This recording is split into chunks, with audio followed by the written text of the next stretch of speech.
What's going on, everyone? We are in the studio. It's very bare bones right now. It's also a little dark in here. I might turn on a different light here in a second, but we're down here. It's finally happening. I'm really happy that this is all happening. I'm glad that we were able to get this in here and get this kind of going. I've actually got two screens now, so I can actually look at the chat for once, which is amazing.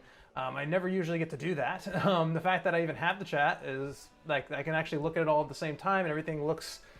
I can look back and forth, and so I can actually answer questions and actually be involved. So this is great. I'm glad that we have this now, so that way when I go to different screen captures and stuff like that, I'm not missing out on any of your guys' questions. So if you have any questions here for me while we're in here, I'm just going to adjust the camera a little bit. Make sure you throw them down in the chat. I'll be happy to answer them. And I do have one thing planned today on Fantasy Grounds again, kind of like a rehash of the tutorial that we did the other day, just to kind of give you guys a general overview. But we got some peppermint tea today. So the question of the day is very similar to the one we had Friday. What's the favorite PC you've ever played as a Dungeons and Dragons player, or even as a DM? What's your favorite NPC you've ever played? Throw it in the chat. I'll answer those. I'll see what we got here. My favorite that I've ever played, I played one of my favorite NPCs I've ever utilized was a Nilbog. Just because of the shenanigans with the Nilbogism traits and stuff like that, the fact that you can use that reversal of fortune. It's just a lot of fun to kind of mess with your players too a little bit. And they never really could figure out what was wrong with him, or really what he was, which is the best part of it. So, like I said though, throw some stuff down in the chat and we'll get right to it. I want to welcome everybody that's here. How did you first get into D&D, and when did you know you were addicted? Let's see, Rod. I knew I was addicted. Let's see. I started playing 3 years ago, like 3.5 years ago, and it's actually kind of funny because I didn't really get introduced to D&D until I started watching. My friends and I were playing the Pathfinder card game, which was a lot of fun. I actually enjoyed it, but the variation of it kind of got a little bit stale, a little bit boring. I'm actually gonna throw on this other light here. I was a little afraid of the overexposure, but yeah, maybe not. I basically got into it about 3.5 years ago as a result of playing that Pathfinder card game, but it got stale. You got used to just like saving all your good cards for the bad monster at the end, and it just wasn't very exciting. So then I started watching some D&D stuff, and actually, ironically, the first thing I started watching was Node. The guys there were playing, they had like a little D&D series for a little while, and they, I don't know, it just seemed really interesting. And then I heard about Critical Role. I started looking at some of the stuff that, the Acquisitions Incorporated stuff that came out a little bit at some of those different events that they had at PAX. And I knew it was something I wanted to try. And then after a little while of like kind of coaxing my friends into it, and they were all kind of on the same page of like, yeah, playing Pathfinder, the card game's getting kind of boring. And so we just started going after it, and it was a lot of fun, actually. My friends one of my friends decided to take on the helm of DMing, and we played for a while, and then I've been DMing here now for like 7 or 8 months, but I've been playing for a while, so I've gotten really used to it over time. Favorite NPC was Kaida, a goblin woman who ran away with her tribe because there's more to life than growing goblin babies in bellies. She was hired as a cook in the local tavern. The PCs eventually became attached to her, buying her gifts and stuff. One evening, they visited the Baron, who was murdered in town. The townsfolk playing Gabo for being bad juju to the town. Okay. The racist townsfolk burned her at the stake in the town while the PCs had to watch. And that's a good way to get your players invested in the game, that's for sure. I can only imagine. That must have been like gut-wrenching for them. Absolutely. Give me 1 second, guys. I'm not gonna leave. I'm just gonna turn a light on, so I have to like disconnect my mic for like 3 seconds while I go turn it on.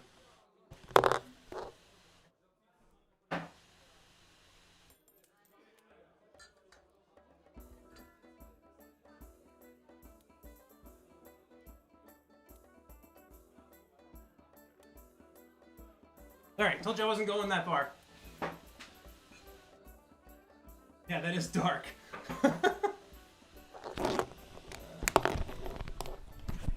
Yeah, that is really dark.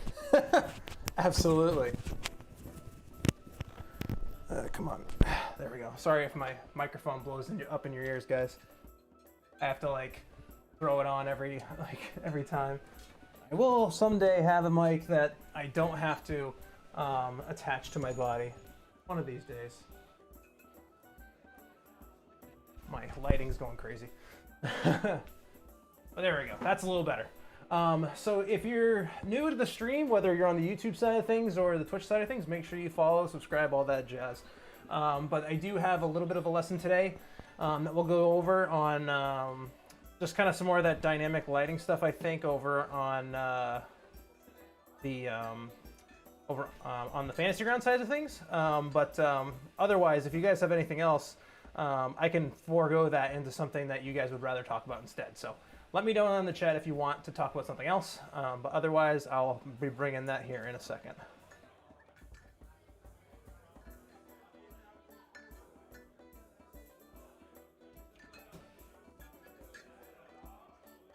You could look into a USB game mic from toner pieces. Yeah, that's the idea, is that I eventually want to go to that, actually. Yeah, eventually I do want to get to that. It's tricky right now with what I'm trying to do this very minimalist. Oh, of course, I gotta. If you use your cell phone as your camera for your stream, you should probably put it on silent. I forget that like 9 times out of 10. We talk about microeconomics and the relation to rice production in Southeast Asia. We can. I probably won't be doing anything very enlightening about it as far as that's concerned. I'm probably not the best resource for that, but we totally could.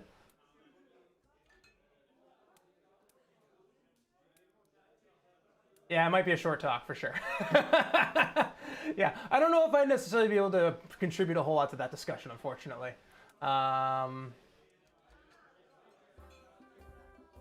Yeah, I've got nothing, actually. I wish I could have something on that one, but I've got nothing. So if you're new, there's a couple people popping in and out, I see. I think, unless we have any other questions, I'm going to jump into, well, if I can get Fantasy Grounds to load. Ah, there we go. I had it loading over here for like 3 minutes. We'll jump into that kind of stuff here in a second. But unless you guys have something else you want to ask. Preferably not on the microeconomics of rice fields in Southeast Asia. I'll probably not be able to give you a whole lot on that one, unfortunately. Let me see if I can find it.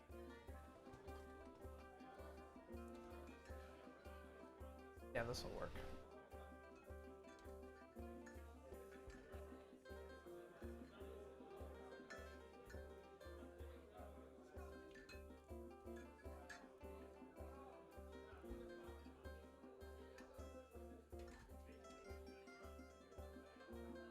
All right, so we'll just jump right over there. So,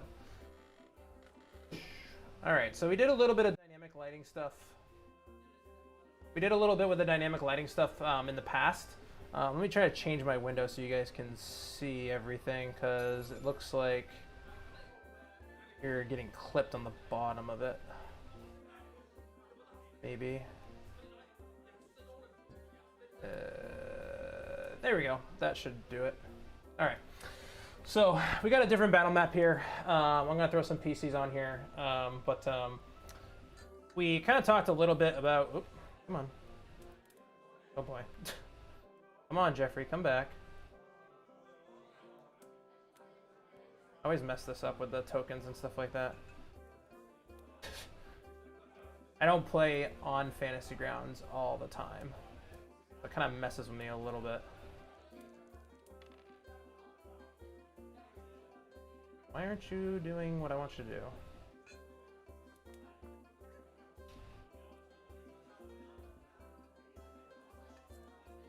Oh, I think I know why.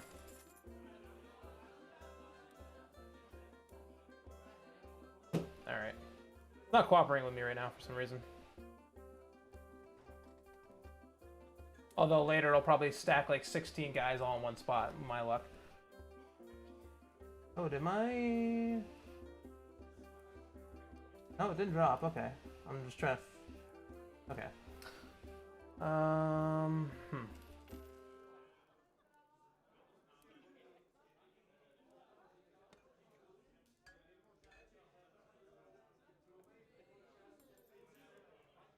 Alright. I don't know what's going on with this. But we're going to play with the dynamic lighting anyway. So, what you want to do, if you're going to do any dynamic lighting in here... Oh, kind of find the dynamic a little bit overkill with the angles of the shadows obscuring and such. Realistic, kind of, but I think I prefer the fog and fantasy ground.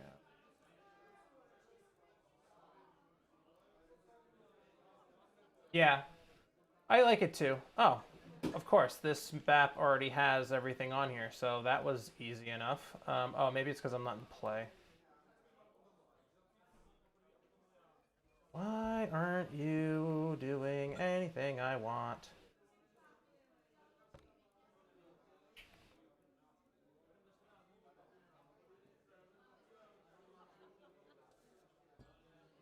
I at least bring like a...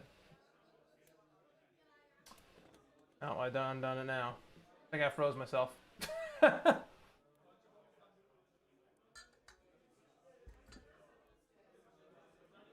Let's just try to find something I can throw on the map here. How are we all doing tonight?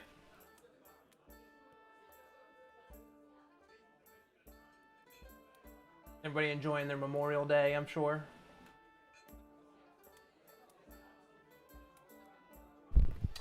Alright, I think Fantasy Grounds is going to be an epic fail here on the stream.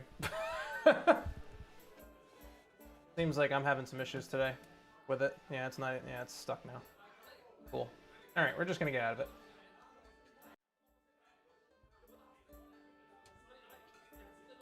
We'll figure it out. We'll get better at it. Once I can figure out what's wrong with my thing over here. I'll fiddle around with it and see if I can get it to work, but I don't think I'm going to. It's kind of stuck for some reason. I'm not sure what's going on. Hey, Zilzaddy, how you doing? We got Rob BMS and Game Master's Vault in here. Fantastic, but I'm getting better. Good. Doing good. Looking at getting Fantasy Grounds, playing it with myself. Yep. I like it a lot. My players aren't really, like... It's hard for me to drop the money on it right now to bring my players over. And not only that, my players are only using Roll20 as a result of what's going on right now. And then eventually when they get back to regular play, they're going to jump back over into the onto normal, back into real life games. So right now we're only playing on Roll20, but I'm hoping that we will change that at some point. Or, if I can, maybe I'll start playing some games with you guys. I'm not sure. I would like to do that. Why is my tokens just not doing what I want them to do? If I lock it? How if I try?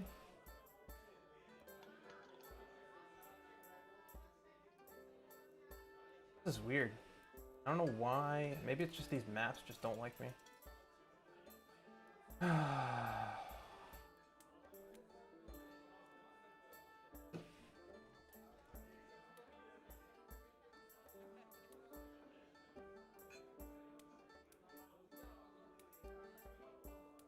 no. Enable line of sight. Okay. Can I throw a player character on here?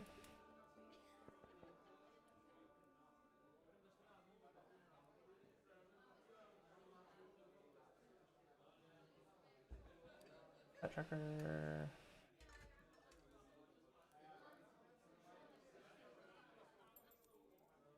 Okay, there we go. I had to bring more from the combat tracker. All right, we'll go back over. I was able to get it. I was able to figure it out, guys. So we'll come back over. So I got a new map here, but it still should work the same. So we have line of sight enabled here on Fantasy Grounds. So we have Sarah here, and you can see that she's able to kind of view over here. I think most of the guys that are here know how this works, I would assume. Put in the chat if you don't, but the lesson generally was going to be how to kind of set this all up. But for the most part, I think most of you guys that are here know what this is.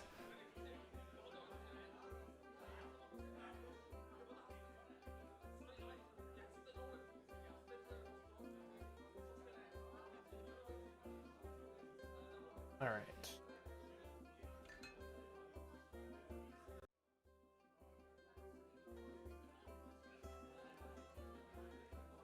I'm excited for this week. I'm excited now that we're finally in the studio, finally, like as much as it is a studio right now. I've got like a bookshelf with 2 books on it. I'm hoping at some point I'll be able to get some more lighting and some stuff like that, make this a little bit more of a D&D space, which will be a lot of fun. But it's a slow process, but I'm glad we finally kind of got over here eventually. It's been a work in progress for a very long time, and I'm just glad that we were able to get it finally done. Yes, we did fix the ceiling. So, to an extent, I have to do. I have to actually take. We have this the popcorn ceiling that was in this room that we cut out is very grainy, and as a result, like I couldn't find anything to match it. So what I did was that I did put a popcorn texture up. But what I'm thinking I'm going to do is I'm going to sand it down a little bit because it's a little bit wonky right now. And I just did it to kind of get it started. And then I think what we're going to do is we're going to take, there's actually a popcorn flake that you can add to some paint. And I think that's what I'm going to do is I'm going to add it to that and throw the paint up. And hopefully that'll take care of kind of blending the rest of it in. Just because this popcorn, I can't find it. I mean, we went to Home Depot and couldn't find it. Yeah, I don't like popcorn either. This is the only patch in the house that has popcorn left. And the only reason why we're leaving it that way is because if I wanted to make this a drop ceiling, it was going to cost another 20, 30 square feet of drop ceiling in addition to the already like hundreds of feet of drop ceiling I have to put into this basement already. So it just wasn't worth it, honestly, unfortunately. I wish that we could do it, but it's just too much. I'm actually getting hot, which is surprising. I thought it was going to be cold down here. So hold on.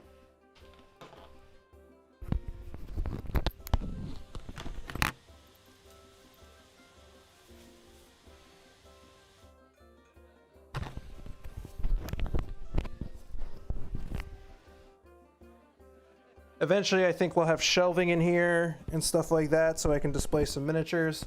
All my big ones actually are at my my sister-in-law's house because we play over there normally because they have kids. So all my I have like a frost giant, I've got like a purple worm, I've got a couple other things, but they're all over there. So I'll have all the smaller ones. I need stripper music when I do that. Oh, when I take my shirt off.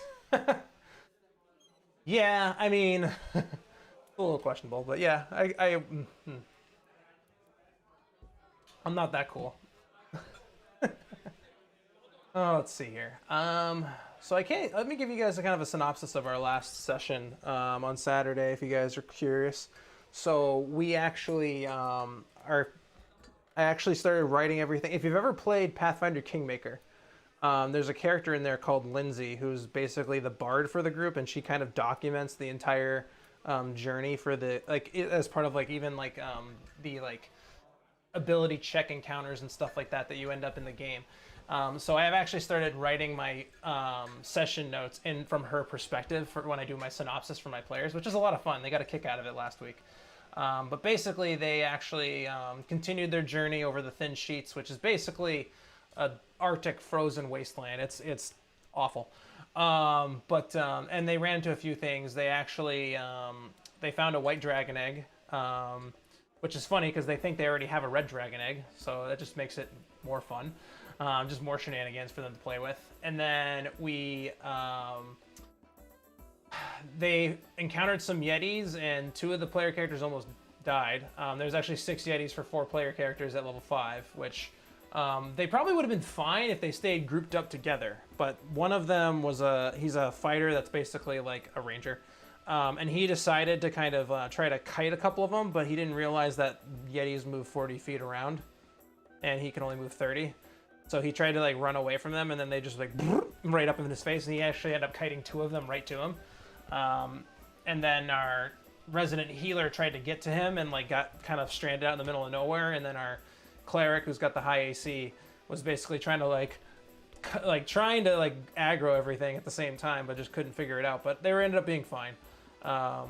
which is good because there's 3 PCs that weren't there, which would have made it a lot easier for them. I decided not to change the scale of that encounter because we rolled on it last week, and I figured, I was just like, you know what, we're gonna leave the Yetis the way they are. This is what's gonna happen. It's a dangerous area. If they, like, I wasn't too worried about any of them going down necessarily, like, permanently. But I knew that, like, if they played it right, they would be fine. And it was just because they kind of, one of them took a risk and it kind of backfired. So, but they ended up getting away with it. And then they actually encountered a frost giant. They didn't fight it. They were able to kind of stay away from it. The frost giant wasn't really interested in them anyway. And then they did find our airship.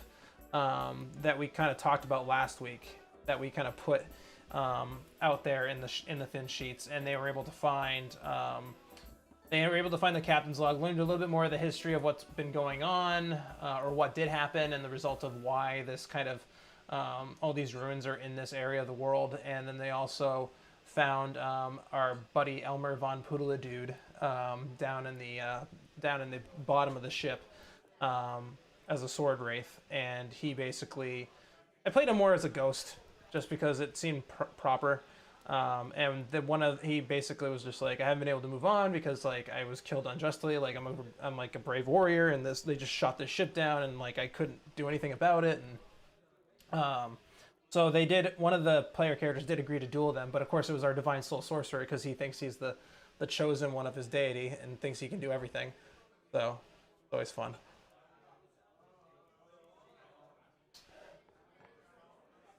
And so that's where they kind of left off. They didn't quite yet get the mechanical wings that we talked about last time, but that should be some fun shenanigans. If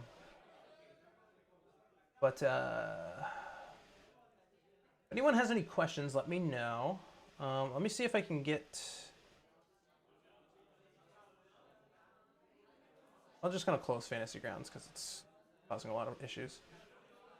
Not a ton of issues, it's just that it's one extra process that my computer's doing that it doesn't really need to do.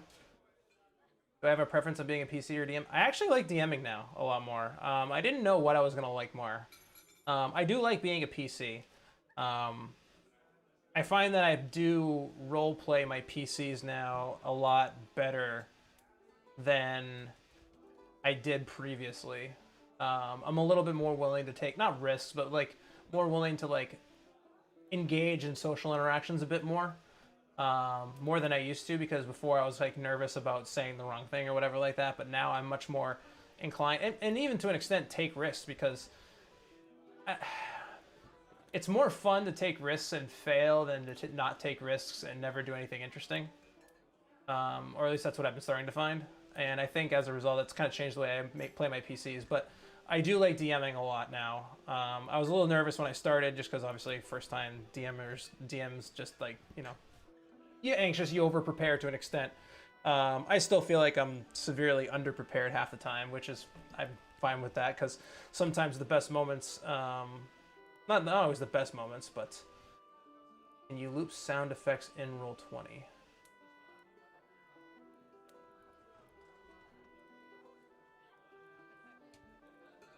I'm not sure. It's very complicated. If I were to do anything in Roll20, I would, like, I have a certain setup that I use right now for this, and then I would route my output, which is what you're hearing right now. I would actually just route my output into Roll20, and I have, like, rain effects and stuff like that that I can play that go on a loop. So there is a way you can do it, but I don't really play with Roll20's music selection, stuff like that, just because usually it's hard to find what you really want, and I'm not really sure about the looping of rain. I know that, like, for example, what I'm using right now, I'll actually give you guys an example here. We'll stop this music and we'll go to Storm.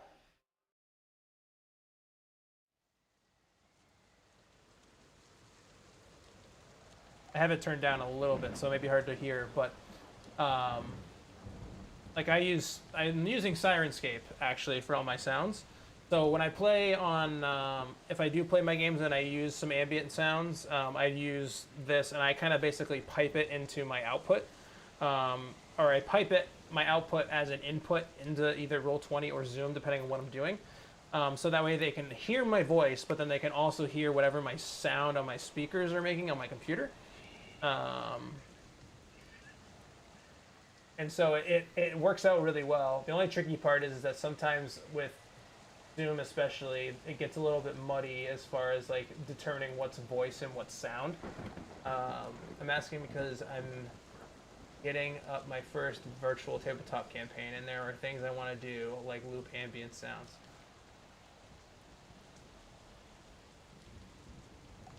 Let me look into it.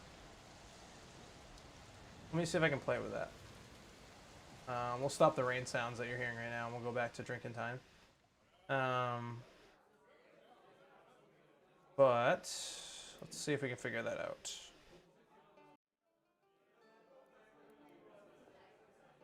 So, manage audio. I want to look for tracks. Rain. In ambience.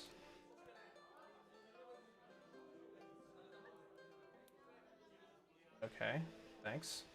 Metal parts. Rain. So you can add it to game. And then if you go to playlist, let me see. Here, I'll add it to game. It looks like you can. Like we have this little, yeah, you can loop it. I've never actually played with it on Roll20, but yeah, you can loop it with this button right here.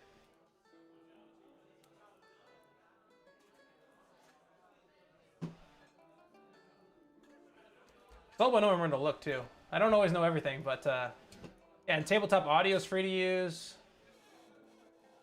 The only reason why I use Syrinscape is because basically all I have to do in order to be able to use them is basically just mention them, or I put them as a little thing at the bottom of the, it's part of the YouTube description, but it's also part of the Roll20. It's one of the, not Roll20, part of the Twitch stream. I have like a thing down there that basically links you over there. And it's free to an extent. So like, I have a bunch of sounds that you guys hear all the time, but I haven't purchased any of the playlists yet.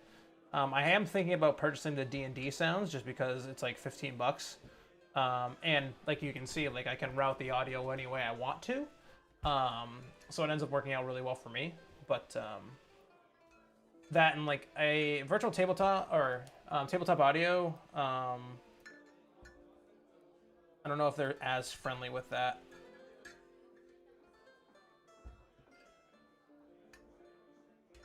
You have to kind of like, I don't know if going down the list is just gonna give me more. Nope. About. I combine.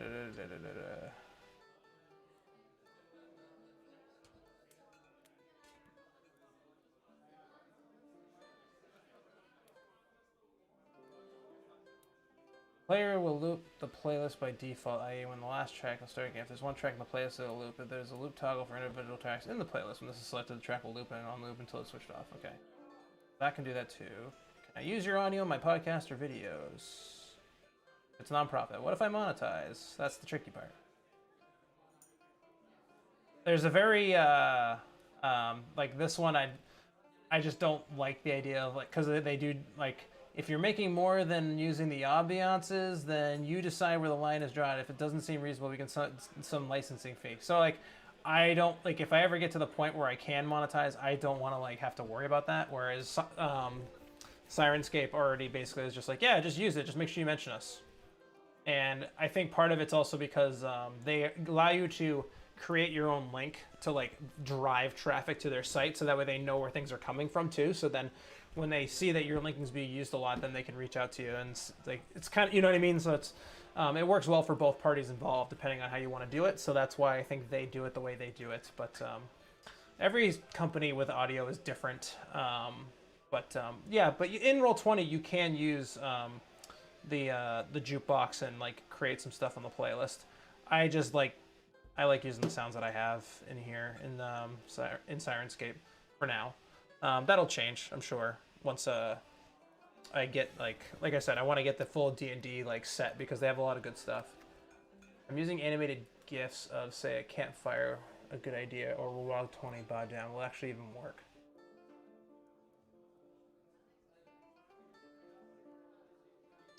I don't know. Most of what you can bring in, you can bring in GIFs. Let me see if I can find one.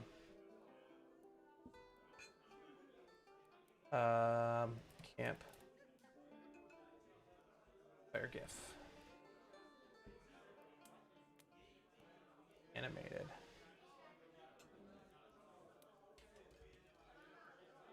Gotta find a random one.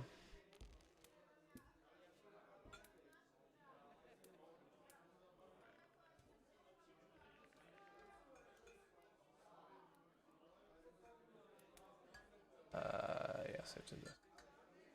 We're gonna try it. I'm fine with experimenting with you guys too on this stuff. I imagine it probably will bog down Roll20 a little bit, but well, let's see. Once it gets in here. If it ever comes in here. Come on, come on. Seems like it's taking a while to upload, I'll give you that. Ambient motion on the map would be cool, actually. There are, that's the one thing about Fantasy Grounds that's actually really cool. Because I'm not sure about fireplaces, but I do know that you can create an effects layer, like say if you're on an ocean or something like that, and you can make it look like your ship is sailing on water, which is amazing. You have to play around with the layers a little bit, but you can do that. Yeah, it looks like this GIF is taking forever. Yeah, it's pretty sick. I don't know if this GIF is actually even going to upload. Oh, there we go. Okay, let's see if we can actually bring it onto the map and see if it does anything. It works. It does work. You just gotta find the right GIF. But it does work. It does take a long time to get in there because GIFs are usually bigger files than, say, a simple image. But it does work. In Fantasy Grounds, yeah, like I said, you can... Let me see. I don't think there's anything in here that would allow you to do that. Unless you had, like, a giant... I suppose you could, like, make a giant GIF of, like, water motion to do it in Roll20. Let me show you... I can show you the Fantasy Grounds way to do it, so give me one.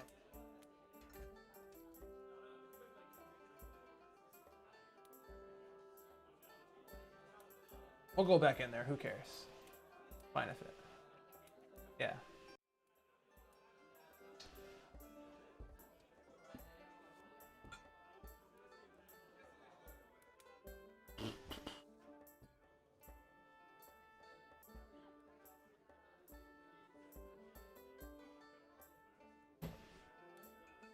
Yeah, it's pretty cool that you can do a lot of this stuff in Fantasy Grounds. Like, I like both systems. Like, I know I made that video about like which one I would pick and stuff like that.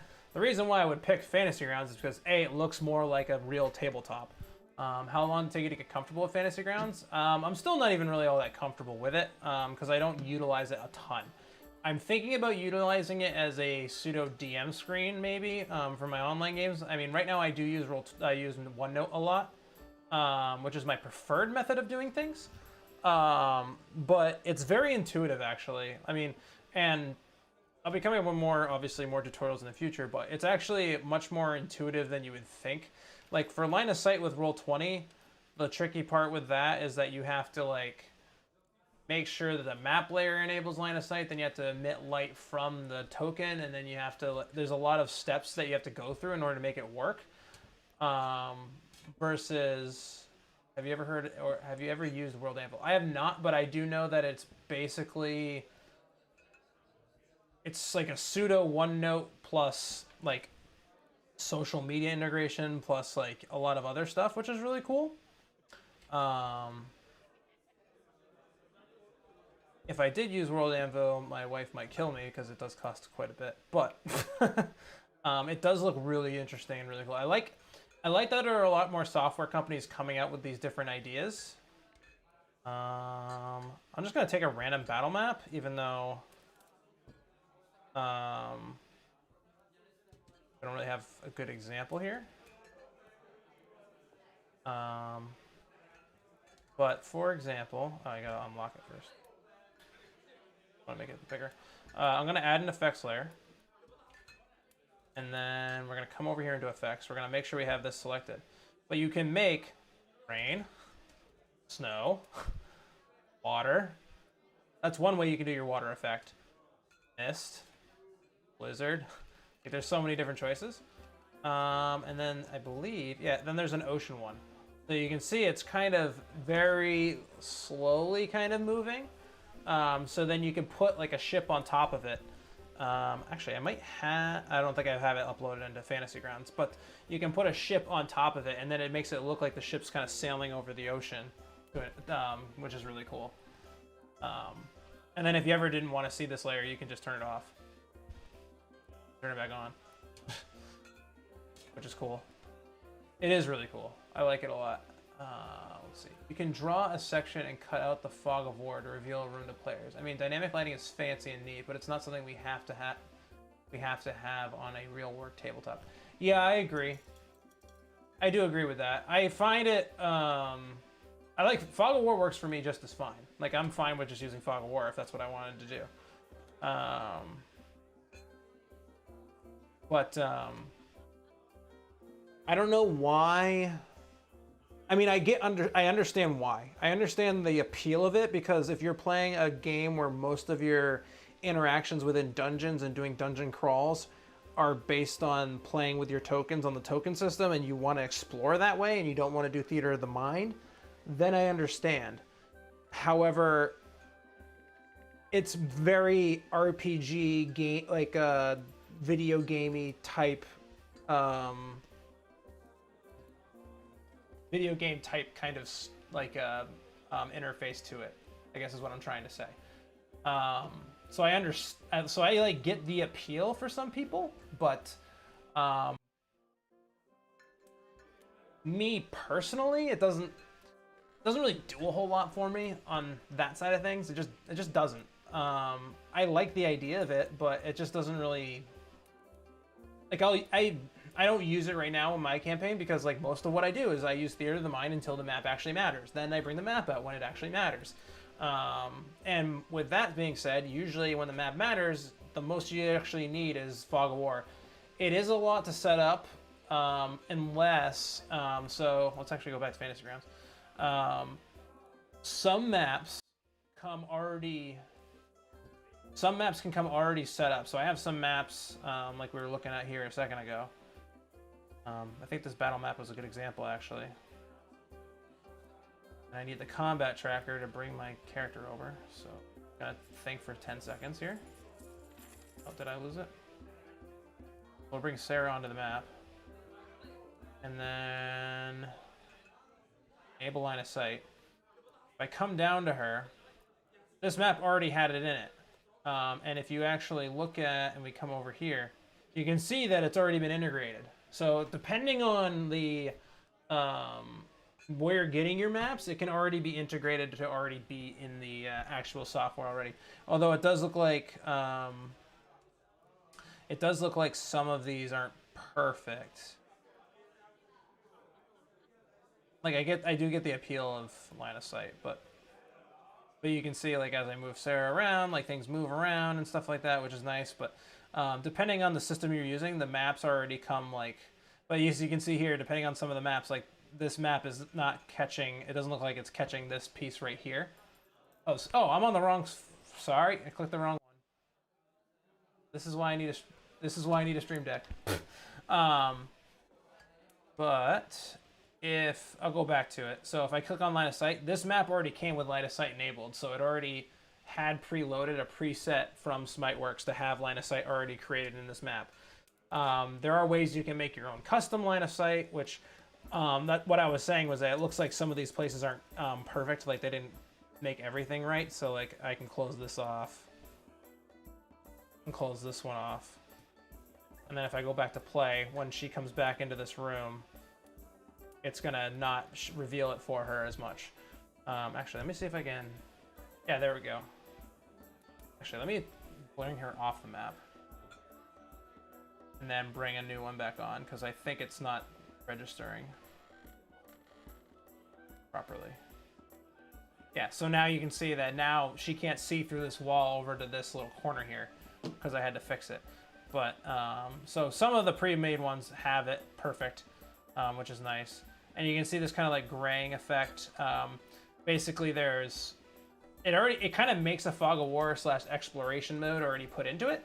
So when she finally reveals, so if you see this dark area up here, if she comes over here and reveals it, it goes back to being light. And then if she comes back here, it's not dark anymore. So depending on what she actually sees, it becomes like an exploration mode and she can actually see it. And so like there's still some fog of war, because like if like a monster decides to move into a place she hasn't seen yet, she doesn't know where it is.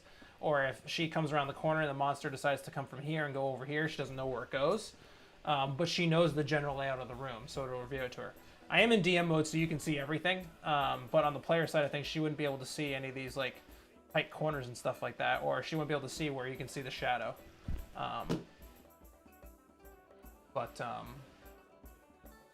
It's cool, but it's definitely very video gamey, which, I mean, we are playing on computers in a virtual space. I get it, so it makes sense.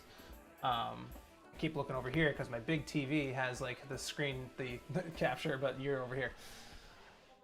So you can hide something in that corner if it's really tight and she might miss him if she's, yeah, exactly. Which is kind of cool. I like that idea of it, but then again, it's kind of like there's a reason that we have perception checks, and there's a reason why we have all these things. And like, I feel like if perception's just going to turn into like, did you go all the way around and did you see the person as your character moved across the screen? Like, I don't know. I feel like it takes some of that out of it a little bit, which I don't necessarily like. But you could play it that way. It all depends. Like, and you don't even necessarily have to enable this. Like, I could toggle it off and like, but if I toggle it off and I'm hiding a monster, like with Fog of War on Roll20, it'll just be there. So it's depends. Because I typically don't, like I was saying before, like when I do if I'm doing a dungeon crawl, like I won't go to the map unless there's actually an absolute necessity to. I'll just describe what's happening and their options from where they're standing. Like I'll refer to the map myself. So a good example, I actually need to get out of this game, because this game isn't the one that's going to have that. Second. I offer lessons now, apparently, because I had a Redditor reach out to me and then needed some help, and I was able to help them. So I started making my own like how-to game over there so people can come in.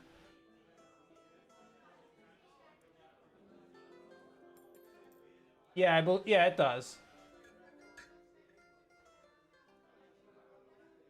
Uh-oh.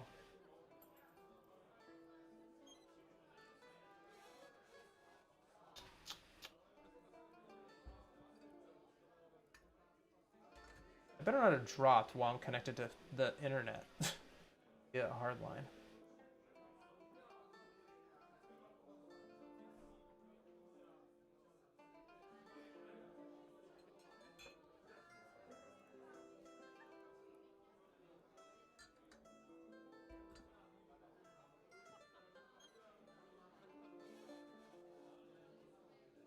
Yeah, exactly.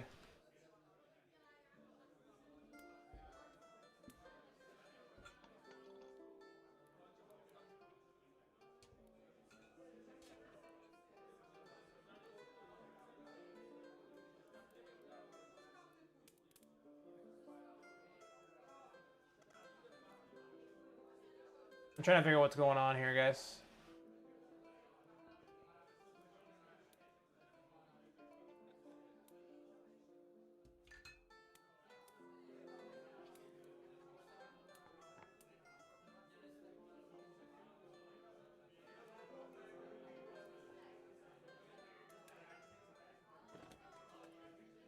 Alright, I think I'm in here. It's just been... That was kind of weird. I think my software must have flipped out for some reason. Because I'm definitely still connected to the internet.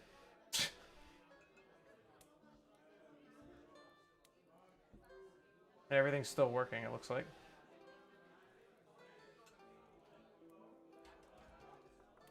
Yep. Or you can just wait for Roll20 to figure their life out. It could be a Roll20 thing. Let me just try another window.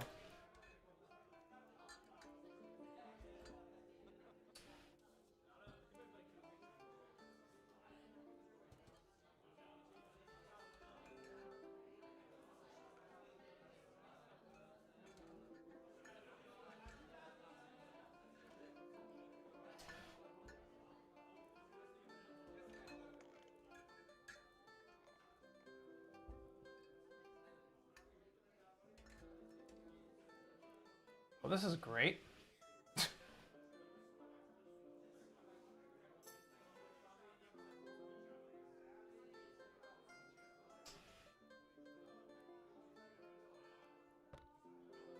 Everything's still live, so I don't know why we're having issues on Roll20.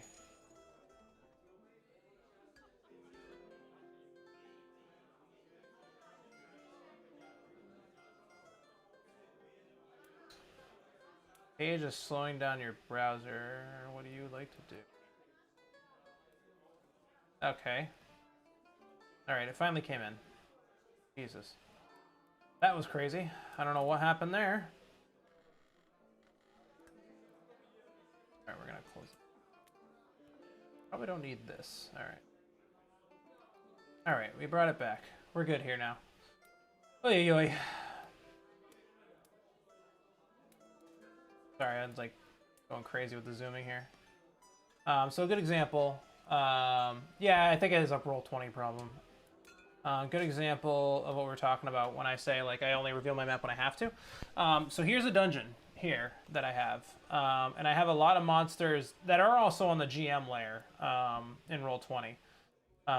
But the only ones that I really think that I'm actually going to be utilizing the map for are probably going to be the encounter down here, over here, and over here. And then there is an encounter down here, but it's on a separate map. The rest of them, I'm probably just going to do Theater of Mind for the combat too. Because it doesn't really...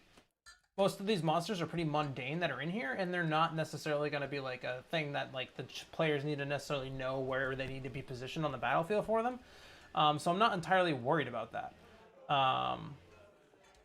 Yeah, and it just makes a lot more sense to do it that way. Like I don't understand. Like don't get me wrong. I like line of sight. It's a great tool to use if that's the way you want to play your game, and I'm totally fine with that. But I like to play Theater of the Mind for my dungeon crawls, mostly because like I like describing things. I like perception being very important. I like having the dice kind of determine what you see, not just because you reveal it on the map and now you can see it. Like, because not always everything is going to be like perfectly found by you either. Which I mean, you can hide things on different layers, but at the same time, like I would rather just do it Theater of the Mind style because it leads to a little bit more tension. Makes players a little bit more anxious too if you can describe things a certain way. It's a lot more engaging in that way than if you just like make it basically like I'm Link in The Legend of Zelda exploring every room, which is fine, but just my preference. Let's see.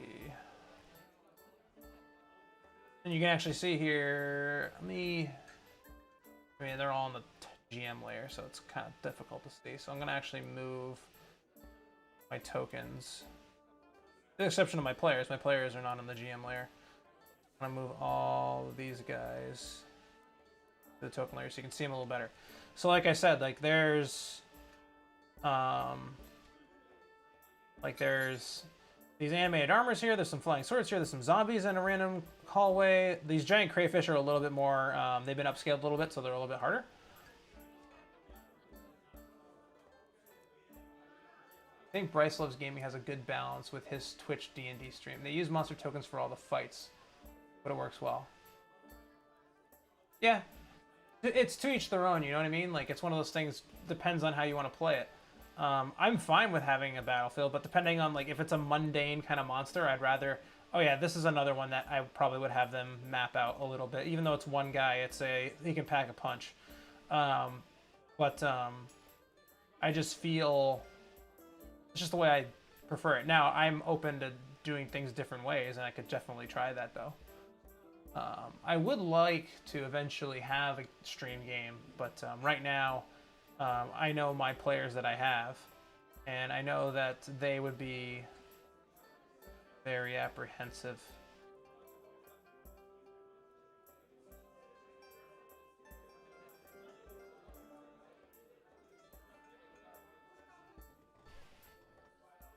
They use monster tokens for every fight. Okay. Do they have like a map dedicated for each fight too? Be curious. That way they can make use of tactics in the area and expect you. Yeah.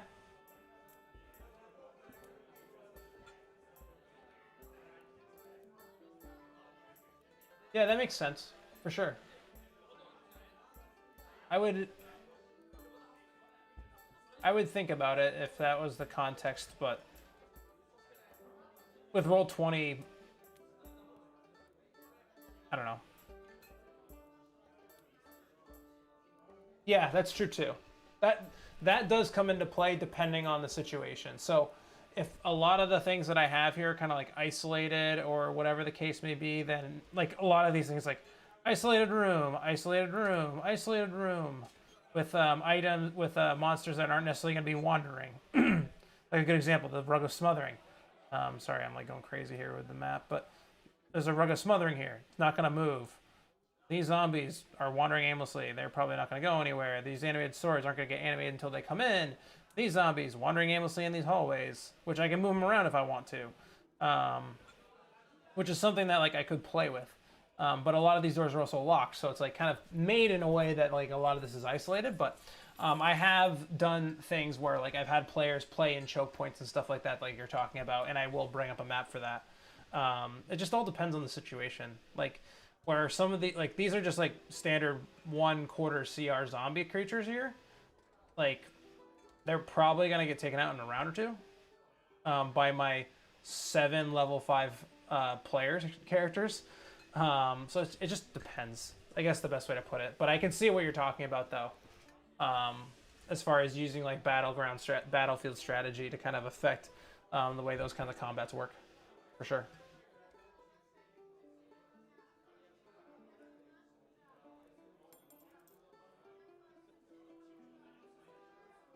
And then this is a good example of a. These guys are going to be in random places. I'm actually going to move them now, I think.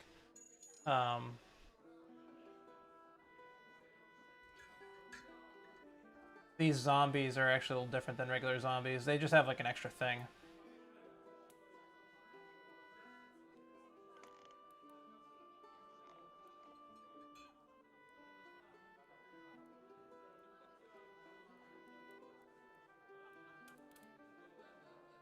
I'll leave that guy back there.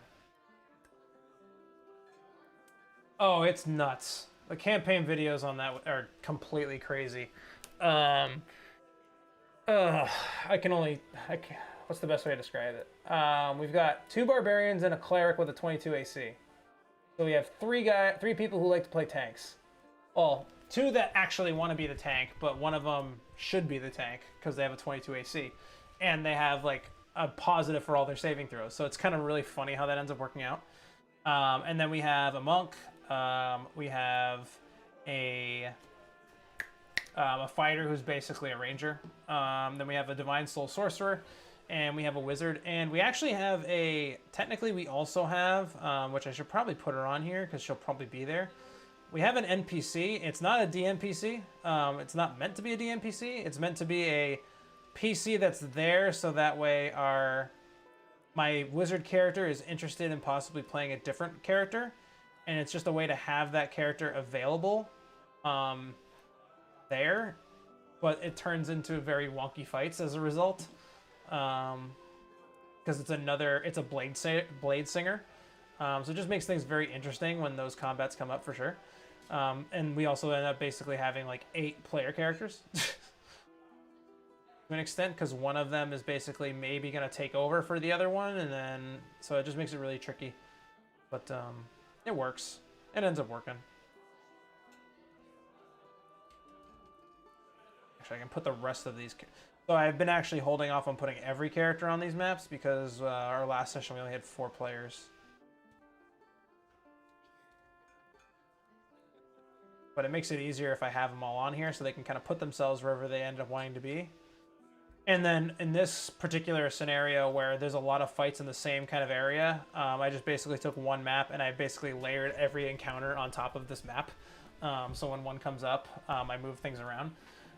So like this was the frost giant that they end up not fighting, but when we had fights before, I just put him to the side, and so that way he was at least on the map for me. This is a griffin that's actually injured, and that's why it's only got like half of its HP. This is a revenant that who knows if they actually run into him, but they actually. I then had to make a boat that crashed, an airship that crashed. So we had like 30 kobolds on this boat that they end up putting in a blender. Our cleric cast spirit guardians and basically turned into a kobold like killing machine, which is really funny. But yeah, big party of 7 level 5s is tricky because big parties are tough because like you don't want to overwhelm them, but then it's very easy to underwhelm them too. Because the monsters that they should be fighting are the monsters they should be fighting are like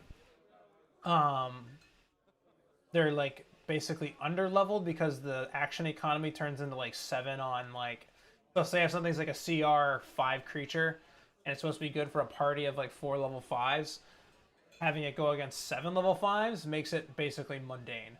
But even then, like, my players are very savvy, and like just the action economy of like having one monster versus a group is very difficult. So I make multiples, and depending on that balance, you have to kind of measure yourself and make sure you're not overwhelming them with too many, because then once the action economy goes one way or the other, the fight is basically predetermined. Like it basically is going to cascade into whatever one's taking more turns is probably going to win, depending on the situation. Like obviously, if you have a Tarrasque against a level 5 party, the Tarrasque is going to win, but within reason. But like if something's like appropriately leveled and brought into the encounter, as soon as the action economy turns one way or another, it usually falls itself out. Did we all start using Roll20 when COVID happened, or have you guys used online before? I've played online using Roll20 as a player character in other campaigns online, but my player characters in this did not. So we started playing on Roll20 once COVID happened, and I'm actually thinking that they're going to want to get off of Roll20 as soon as the opportunity arises that they can, not as soon as, but like pretty much when we feel safe to be able to gather in a group of 8 individuals. We feel like we'll be comfortable enough that we'll be able to play together. We'll go back to playing at the gaming table as opposed to playing on a virtual tabletop like this. I do think though that couple of my players definitely will probably still play online. At the very least, maybe 3. But they probably won't play. We play a different campaign in person. I don't know if this campaign is kind of like a weird. It can be ongoing, but there is a finality depending on like I can create a finality depending on what ends up happening with it if we decide to keep playing it. But it's tricky. Yeah, that's basically, we started playing because of COVID on Roll20.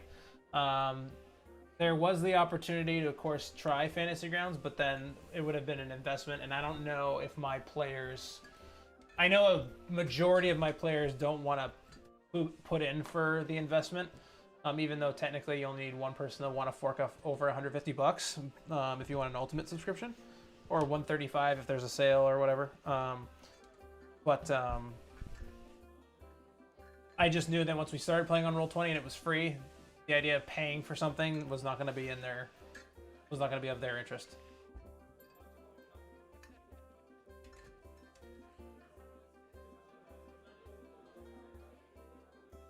Do you ever improv in Roll20 by throwing additional monsters that weren't part of the map while the PCs are doing well?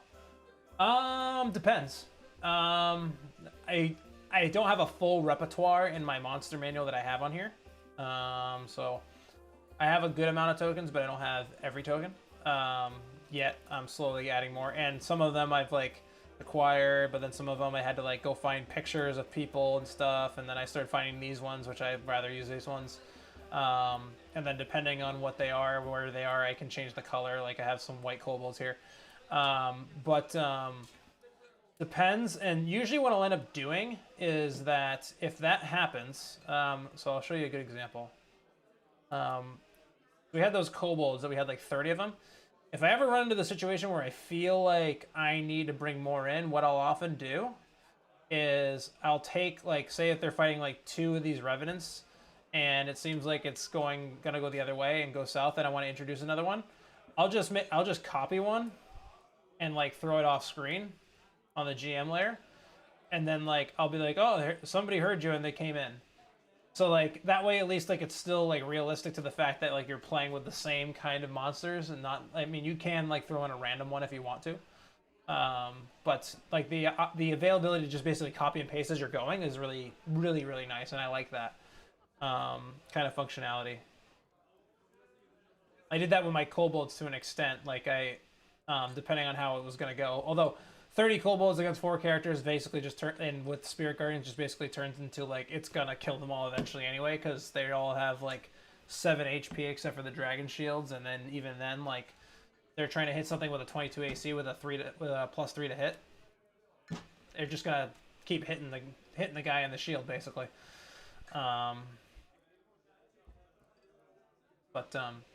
That's basically what I do. If I need to improv some extra ones, I'll actually just copy and paste them. And throw them in the GM layer.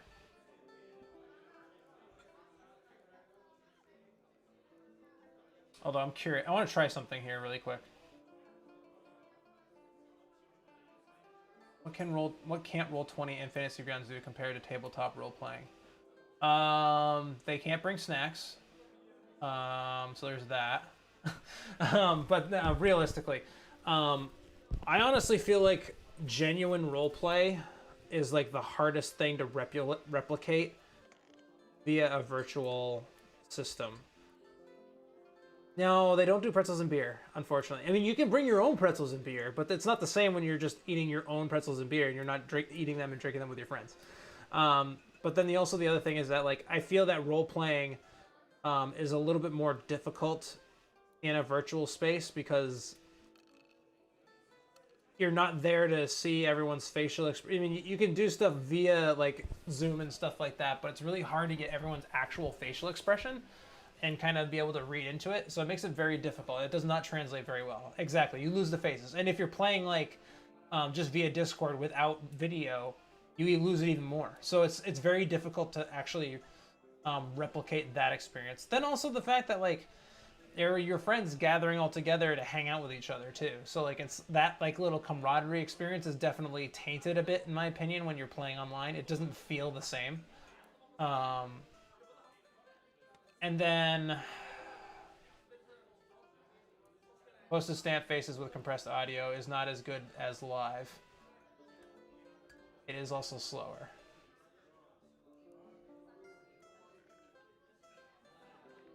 Yeah. I am interested in looking into it. I'll look at him. I'll actually gonna go on my other screen and actually follow him just so I can see when he's live sometime. If you haven't followed me, do it. Tuesday night? Okay.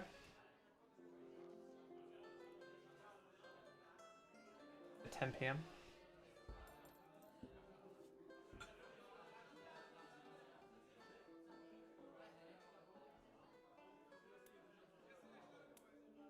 Yeah, I'll definitely look into it. I'm curious.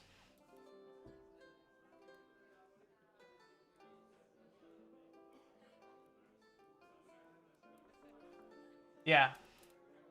Well, typically, a lot of the stuff is already like the stream will like like auto save and put up on the channels too, which is nice. Like you could technically look at every single one of the ones that I have, but it wouldn't. It's a lot of like us hanging out and talking and stuff like that. So sometimes the context is lost, but still fun though, obviously.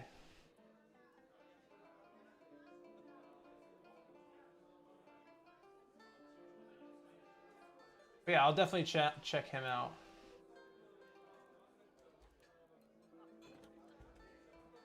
Yeah, I'll definitely check him out because I mean, I always like recommendations from the community. Obviously, if it's something that somebody else is passionate about, then obviously like it's worth checking out. Although I do find I don't consume anywhere near as much content as I used to now when I do this stuff and the 2 educational videos a week, the vlog, and 3 of these streams.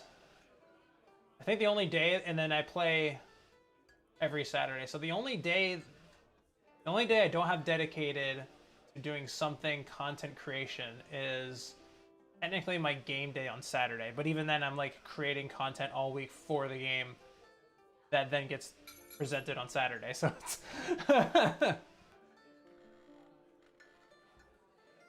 Paradise RPG.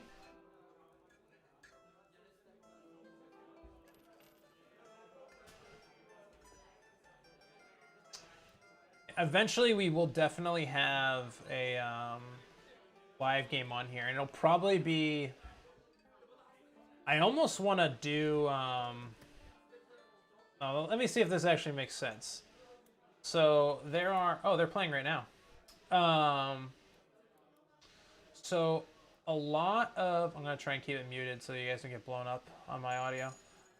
Yeah. Okay. Good. Follow. Okay. Then I'll get out of it.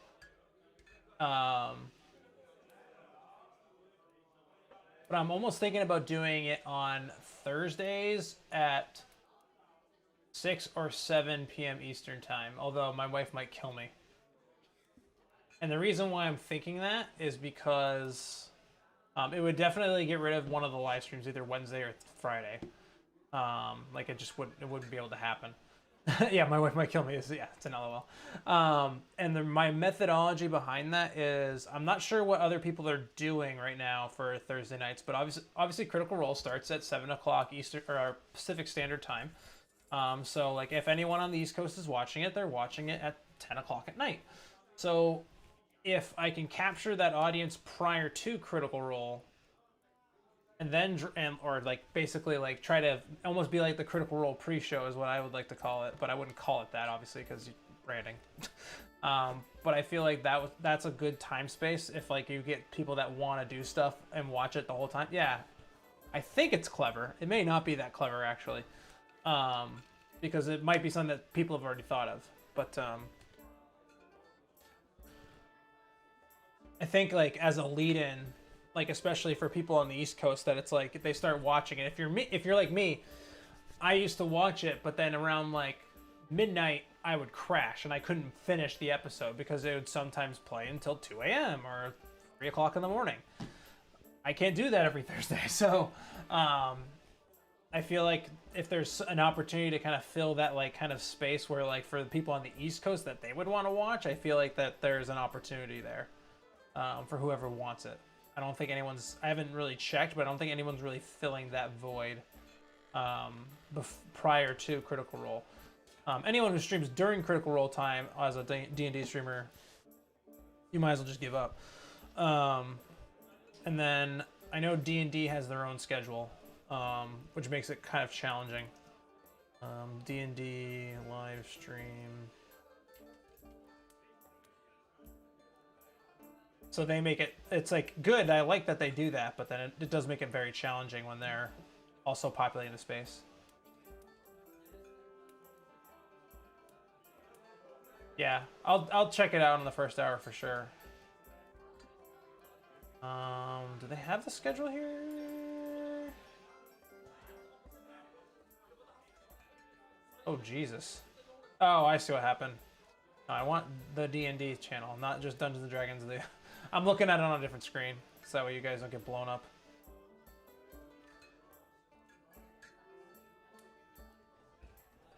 D&D is hosting someone's Descent into Avernus home game, by the looks of it. Oh, they don't even have a schedule on here. That's annoying.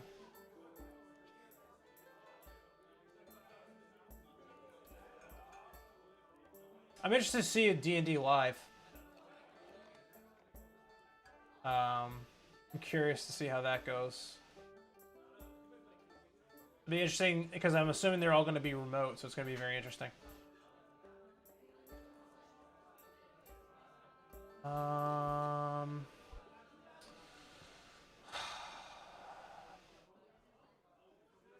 Not looking for podcasts. I don't know where I'm supposed to go look. Dragon Talk, Dungeon Delve, no. Media, live streams. There we go. Indie Present. Oh no, that's something else. Oh, D&D Presents is gonna come out. Or the 4 players they've named to D&D Presents, if they ever do play it, is Mika Burton, John Indovino, Anna Prosser, and Nathan Sharp, which is a great lineup with Chris Perkins DMing.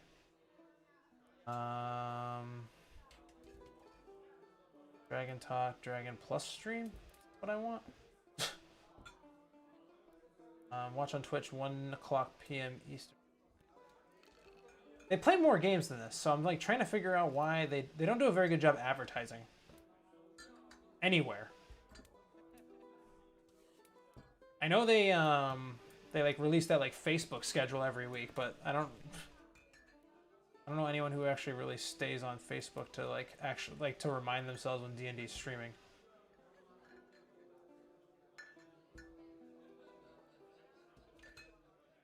But yeah, I don't know.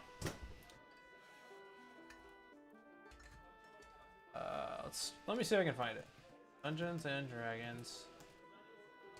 I can find the actual community. That's my games, duh. This page.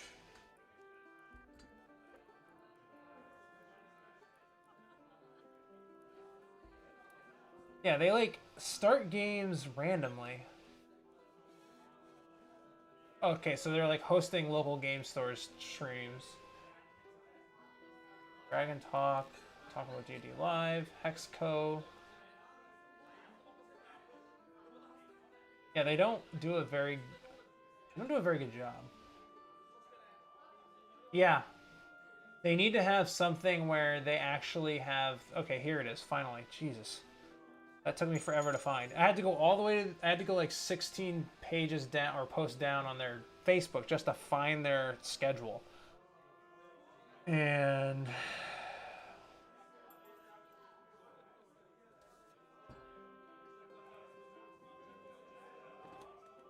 they have a game that they run, it looks like, at 7 to 10, but it looks like it's one of those like local game store games that they're doing right now while we're in quarantine.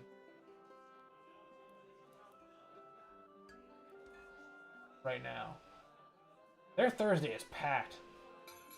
They've got Dragon Friends from 3 to 5 a.m. Then they got a D&D Beyond development update from 9 to 10. Then they have a question mark at noon, so I assume that's probably some weird release. And then they have... Oh, this is last week. Then they had Idle Champions from 1 to 3. Then they have Welch's Game Juice from 4 to 6. Then they have the game. Wait a minute. No, this is now. They have the schedule saying May 18th to May 24th, but this is definitely the schedule right now. I think. Because their FLGS Nerd Geek U is actually playing the game right now. So I don't know what all the more reason that they I don't think they do the greatest job marketing themselves. I love the game, but I feel like they could do a lot more for themselves.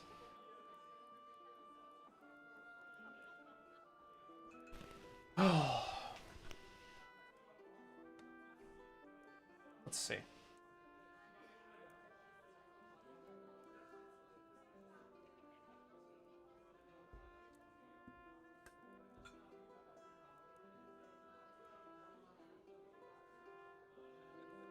Oh, you put on Bryce Loves Gaming? Yeah.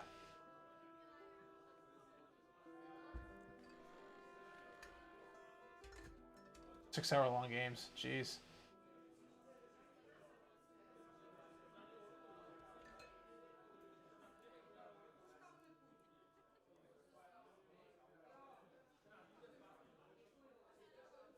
Gotta love ads, right? Come on.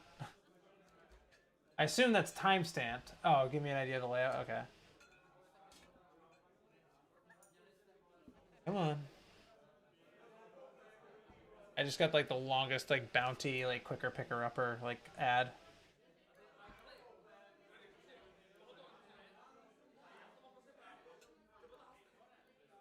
It looks like they're Yeah, I do like the size of these video feeds.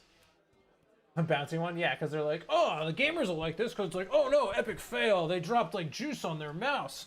Oh no. Silly. Okay, so they're playing in Fantasy Grounds. Looks like they're capturing. You know what they really fake gamers too? Yeah, that's true. Do you know what they use for their video capturing? Because it looks like very clippy. Jesus.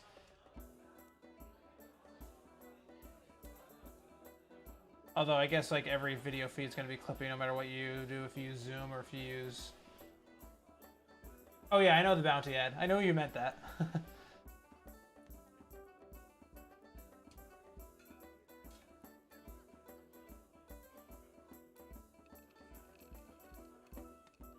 It could also just be everyone's cameras. Because it looks like Terror for Death, his feed is coming in clean, but everyone else is coming in slow. Yeah, I imagine it probably is Zoom. I just think that it looks like some of them, their cameras are a little... Oh, we got a lag. Oh, everyone froze. That's funny. Yeah, it looks. Yeah, I think it's just their cameras. Oh no, it does look good. Don't get me wrong. I'm just looking at like the. I'm being very like nitty gritty, but I do like the layout. I like that they're actually utilizing. I almost want to say they even have it up during role playing, which I do like.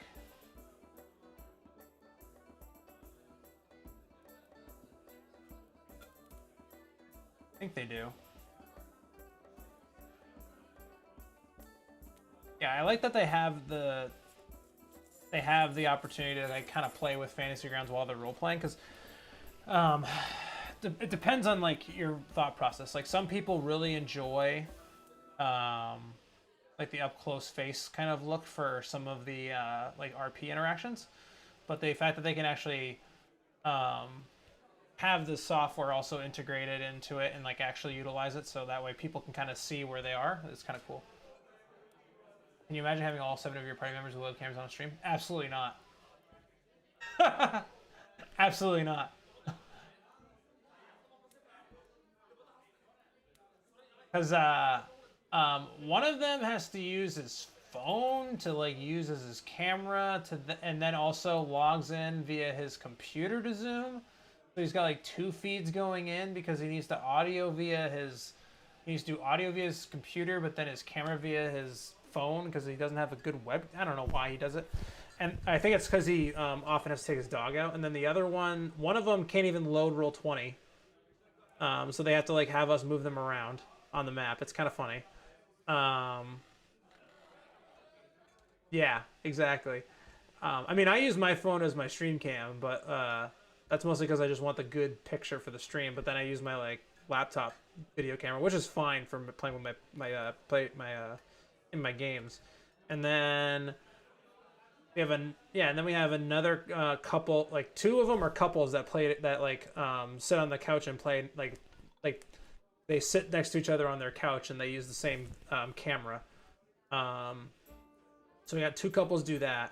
One kid's using his phone, and then the other two actually use their, like, I think they use their webcam that's integrated into their monitor or into their laptop, which is what I do for now. But I don't know. I'm very nitpicky about, like, I mean, I say I am, but like I want to, if I like want to bring a like this channel and have a stream with it, I would want it to be like very, very clean, because like there's a lot of people who stream their games and they don't look clean. I do think that your buddy there does. Ooh, John Joseph Scarpa subscribed to the YouTube channel. Thanks, buddy. But I do think that Bryce's session, they do look good. They do look much better than a lot of the ones I see. My sessions are typically about 4 hours long, mostly because one of my couples craps out because they actually quality competition very far between. Sprite. Yeah, quality on the streams that I see out there is like all over the map. And it's kind of disheartening too, because just like people are trying to like, oh, well, we might as well stream our game if we're playing, because maybe then people will watch and then maybe we can get like tips and stuff for playing our game. I don't know. I guess that's the thought process behind it. But I think personally, like, if I were to do it, I want it to look clean. I want it to look sharp, and I want it to look professional as best as I can. I mean, there would definitely be limitations as far as like cameras and quality and stuff like that, because if we're all playing remotely, that's kind of the hardest thing to control. Because either you have to make the investment as like me making the investment to get them all better cameras, or they have to make the investment themselves into their own stuff, and that's a hard sell. Yeah, that's true too. The poor quality ones do usually disappear pretty quickly, because like they'll just keep playing for 0 viewers, and then they're just like, well, what's the point of playing for 0 viewers if we can just play like by ourselves? Yes, they do. Definitely do.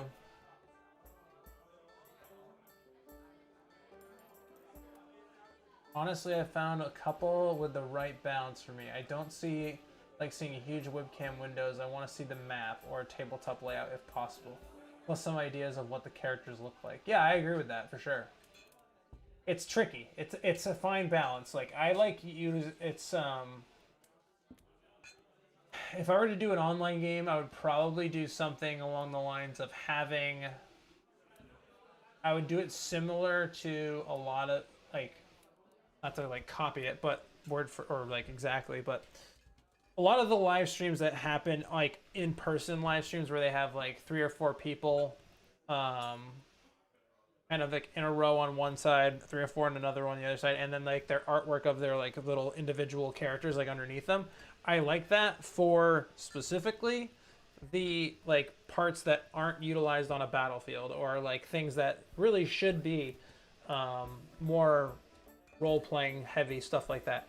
As soon as we get to the point where like we need to go to a battlefield, I would like to see what would happen is that I would like to see those images get small, like about the size of the ones that you were showing, and then capture that screen of like what the battlefield looks like.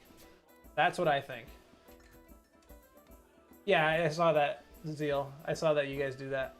I like the way you guys do it. And yeah, the hardest part, or the weakest part of a lot of the games, is actually the storytelling.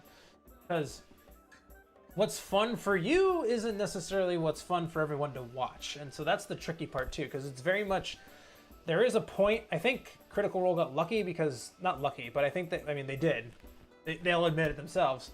But I think they got lucky in the sense that the way they play their games, because they are kind of like actors who like do improv, do a lot of that stuff, and they kind of lean heavy into a lot of those like story element pieces, that strengthened their ability to grow as a result.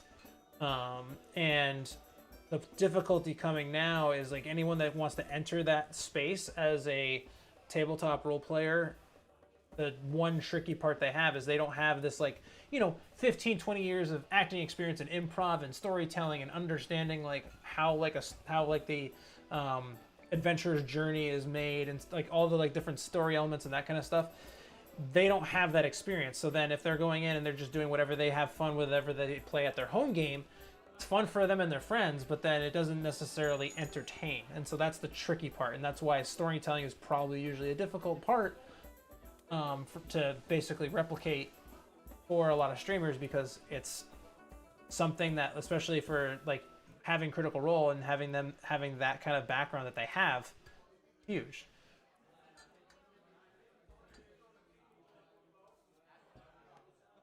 Yeah. Well, that's just it too. And so it depends on, like, I find with at least the Critical Role peeps, they do a pretty good job of like really leaning into their characters and really taking on the roles. But I understand what you're saying, that like there are some people who like definitely see it as like they're just, I don't know, not playing a character, but like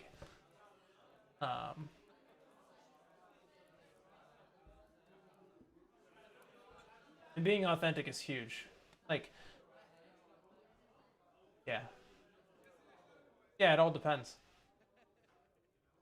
Like the authenticity part is like something that like is also difficult to do, because then I feel like probably people new to the streaming community, at least in the like in the gaming part of the virtual tabletop role playing space, try to either ham it up too much or they play exactly the way they do at home, which depends on it. If the way you play at home is entertaining, then great. Like if it's entertaining for, like, if somebody were to watch and it's entertaining for people to watch, then great. But if you try to ham it up too much to make your game bigger, that like try to fake your game into being something that it isn't, then it gets a little bit trickier. But I think a part of it is just that's also, I mean, part of it is it's tricky. Everyone wants to stream D&D, which is a big part of it. So I think a lot of people really try hard, but I think sometimes just being authentic and trying to like put your head into the mind space of your character and what your character would do and trying to react in an authentic way as opposed to just being over the top, it's probably going to be the better way to go in most scenarios. Now, with this said, I do not stream D&D games, so my advice could be completely wrong. But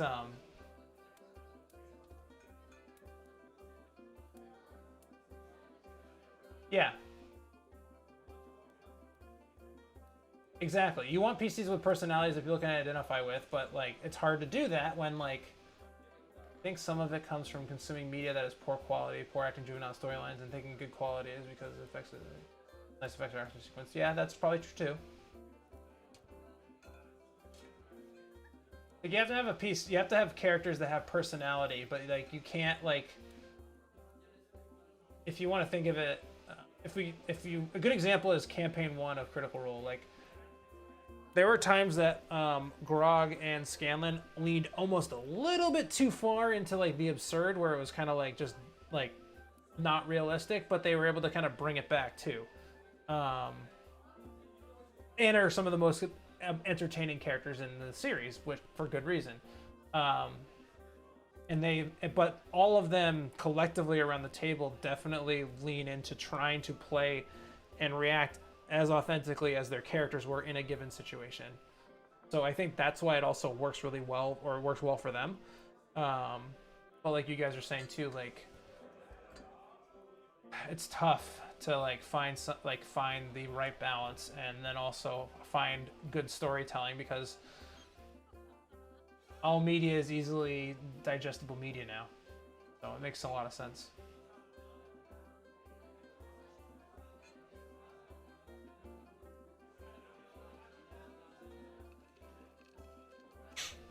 Oh.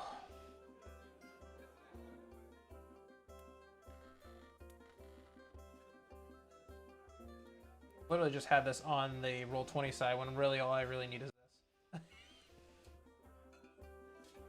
No, absolutely. It does also make a lot of people feel like their games have to be like Critical Role too, which is the tough part too. I think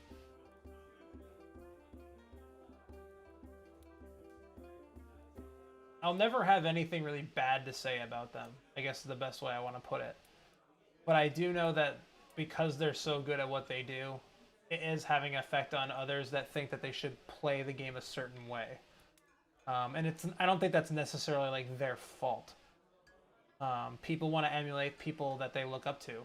So it makes a lot of sense that a lot of people will try to do exactly what they do, and if they, if they fail, it comes as a slippery slope to an extent.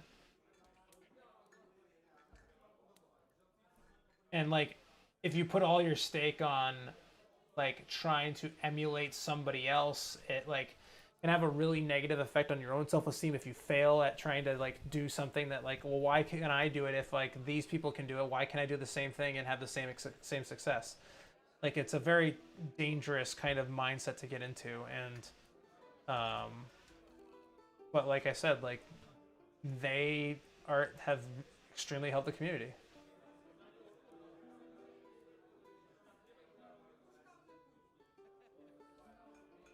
That is a huge piece, actually, that you say it. Hi, Kyle. Jesus. Kyle is one of my hockey players. That's funny.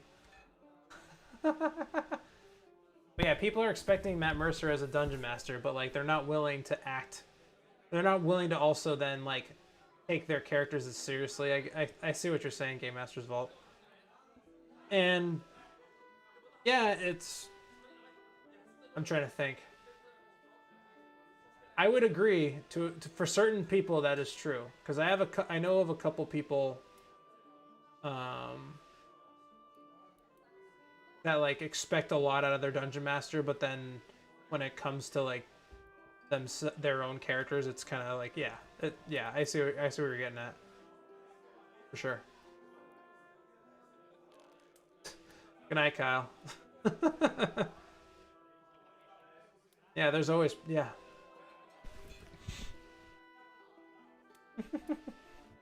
Miss you too, bud.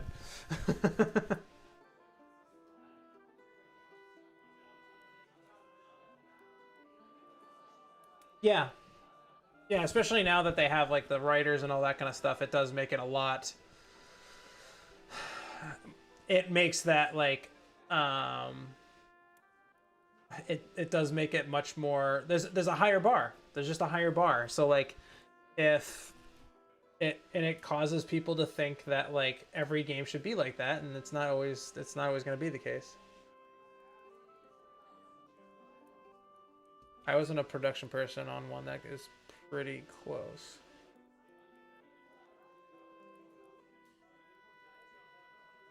It's only going to help the community.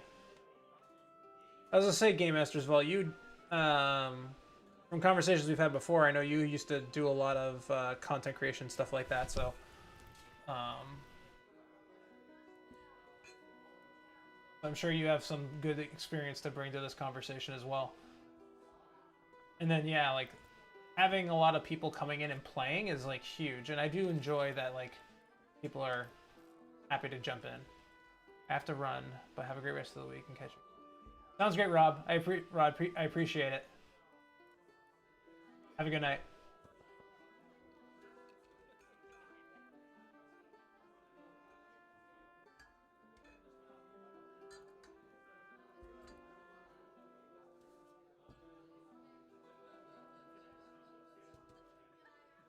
Where'd it go? Oh, here we go. Elevates their show. They're great and were before the fame. Now they have the ability to get more ideas from disparate backgrounds feeding it. Yeah, I mean, having more people and more heads in it, I'm sure Matt is very appreciative of the fact that he has that ability to have that for sure. I'd be curious to know how much is actually, I mean, we'll never know. I'm curious to know how much is actually Matt and how much is like some of the writing staff. I'm sure a lot of it is Matt. Like, or if the writers come up with anything, Matt has like the say to be like, nope. But I mean, obviously he's the DM, so he's gonna be able to do whatever he wants.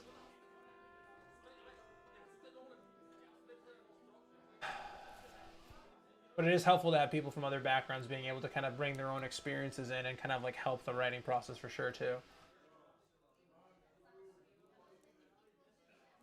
Oh yeah, I'm sure it was all Matt in the beginning. Most people don't watch live plays though. Look at their YouTubers who post their live plays. They have very few views. Look on Twitch, they have only 3 views. Not all. Very low viewer numbers.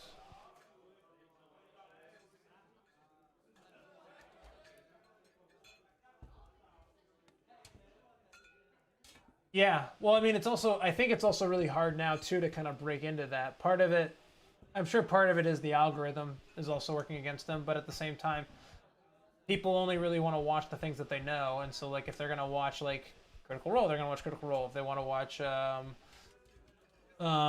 Penny Arcade and all the stuff that they do with Acquisitions Incorporated, they're gonna watch that. If they want to watch Dice Camera Action, they're gonna they're gonna search out for those like niche ones that already have a pretty large following. They're not going to necessarily look for the new ones. And then Twitch also has almost no discoverability. That is completely true.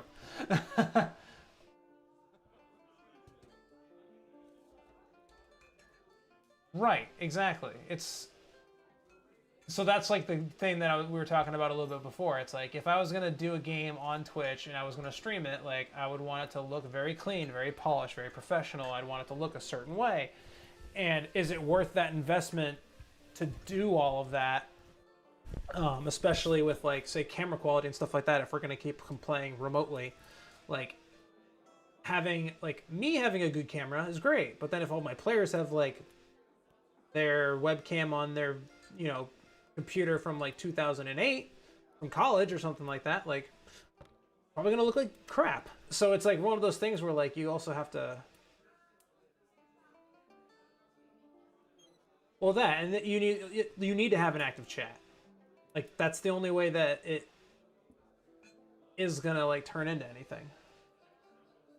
Like the only way you can actually like grow is to like get people engaged with whatever's happening, have like that chat engagement, so then people like eventually it gets to the point where like the game, it's tough to start, I feel like, with games, because if you don't have the ability to interact with chat in the very early beginning, it's impossible to engage people to want to stay.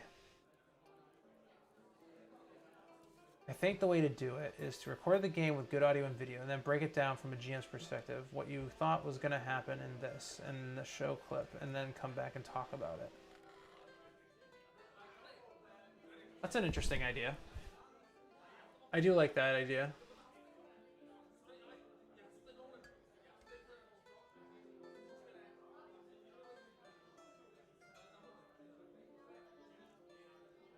I do like that idea. That's interesting.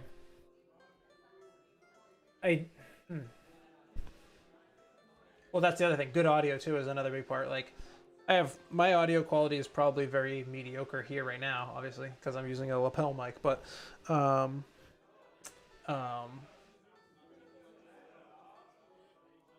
yeah, you're right, and I think that I completely agree with that, and so that's why I was gonna actually say is that the only way to kind of grow a community is to have some engagement in the chat. And then if you can't engage with the chat because you're playing your game, what are you supposed to do? Well, Critical Role has it where they have the moderators who are able to kind of engage with the chat and kind of keep it under wraps. And then as they grew, obviously when they started playing, they like kind of organically got a chat following.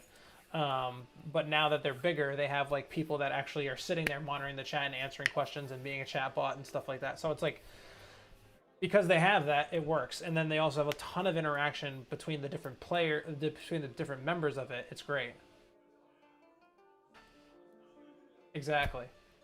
You need somebody to kind of sit in that role, which is tough because if they're probably going to be people that also want to play in the game if they're into what you're doing. So you really need somebody who actually really cares about being a moderator and being the board person, as opposed to like, you know what I mean? Like, if you're someone like that, nobody wants to necessarily be in that role. Like, if they're willing to do it, it's because they like you as a friend, or they like are in production or something like that. But most of the time, it's going to be a case where they're going to want to play too. So it's not the easiest way to do it.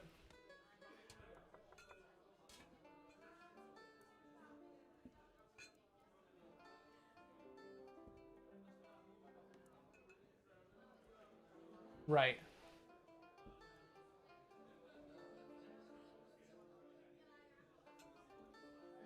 Nobody wants to, yeah. Yeah, or it's gonna be people that want to be them the backs, yeah.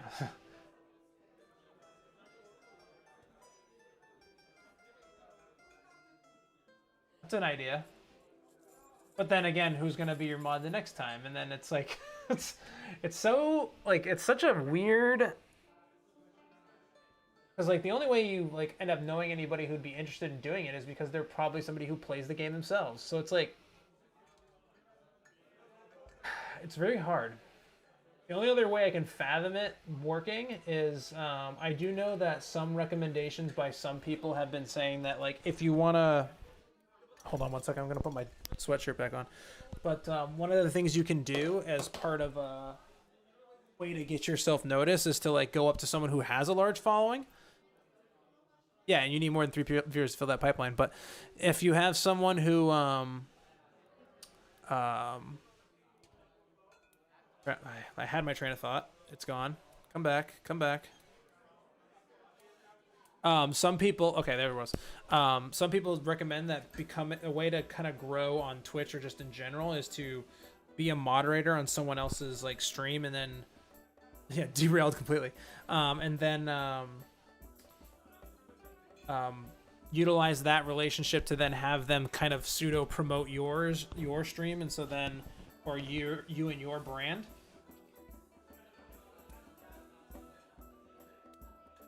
Which could work. But sorry if I'm blowing up eardrums.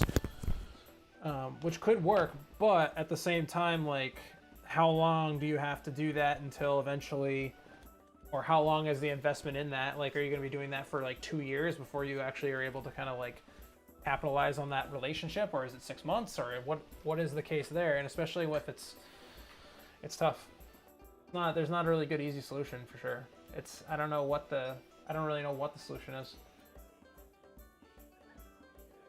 But like you're saying, like the only other way you can do it is to have like more than 3 viewers, and you have to have someone, or you have to start with somebody who's willing to do that doesn't have any interest in playing the game, but they have interest in like production, which not everyone has that. Not everyone has a friend in production. I mean, maybe people in California do, because there's probably a lot of production people out there, but I live on the East Coast, and so there definitely isn't a lot of that around here, for sure. So it's very tricky, and I feel like part of it's going to be one of those things where I feel like there's a way to do it, but it's going to take the right kind of group to do it.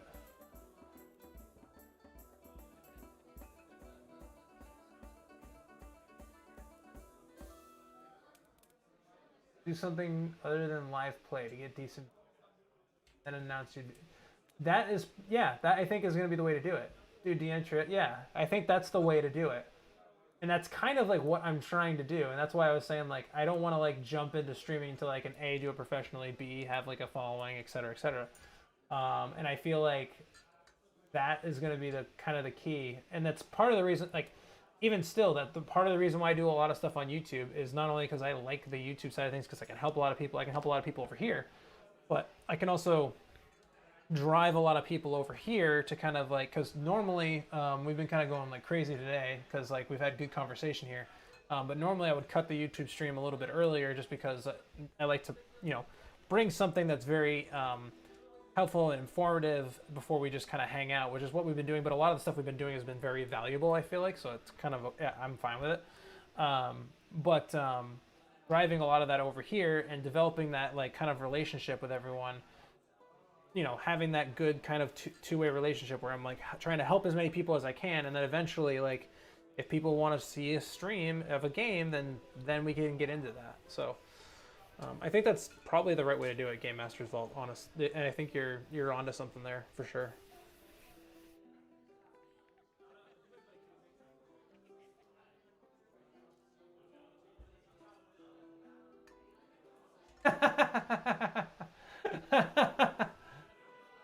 Come on, Zeal, you're killing me.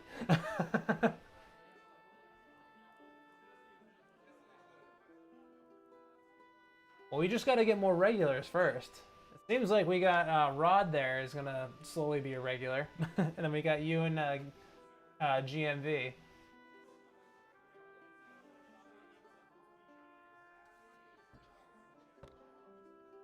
Oh man.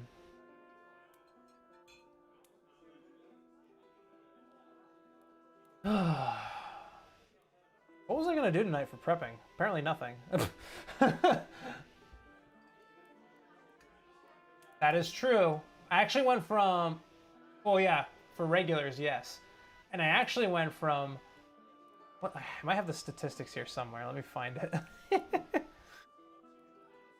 My follower count, like, actually grew without me streaming, which I thought was hilarious.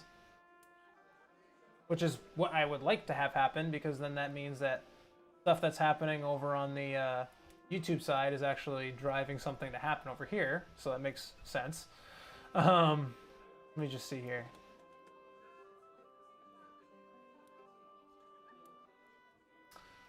I went from, go to channel analytics, this will tell me. Followers. I went from 2 followers on May 4th. That's a bad example. Okay, hold on. Oh, maybe it doesn't have everything in here. But I went from having like 2 followers to like having 7 followers in like in the course of a week. That's awesome, man. And I'm finding that I'm getting a lot more YouTube momentum now too, which I like. Which is, because the bigger that this community can get, the better I can like serve the community, and the better it's gonna end up being.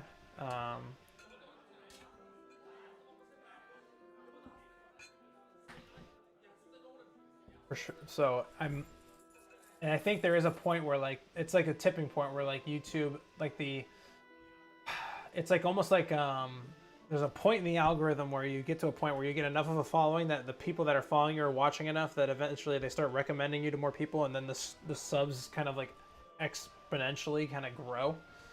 Or at least that's what I saw this week too, because like I got like 50 in just in the past week, which is the most I've ever grown in the span of 7 days for sure. Now, part of that could be COVID and people staying in and watching a lot, but I like to think also that I'm doing something right, maybe. But who knows?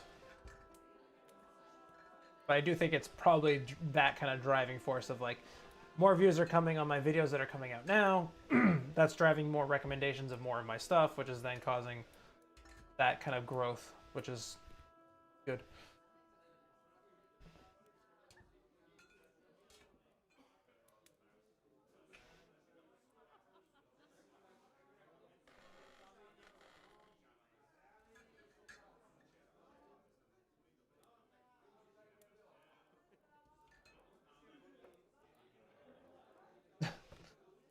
Thank you, Zilzaddy. I appreciate it.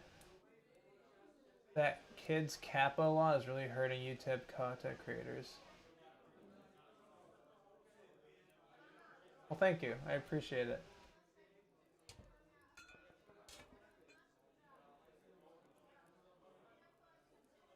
Most of the bigger gamer channels are hurting for views. Oh, you mean like the streamers and stuff like that that are playing like just like online games because of Kappa? Oh, okay. Yeah, I can see that for sure.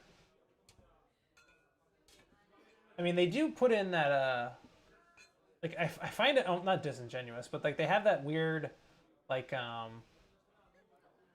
thing on the videos where like you can say that if it's intended for children or not, and it's like,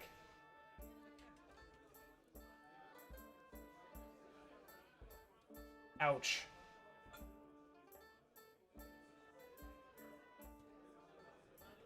Is it because if like your viewers are under the age of 18, it doesn't register those views as monetized views? Is that why? Is that the idea behind it? So if like most of your views are coming from people who are like under the age of 18, it doesn't give you anything?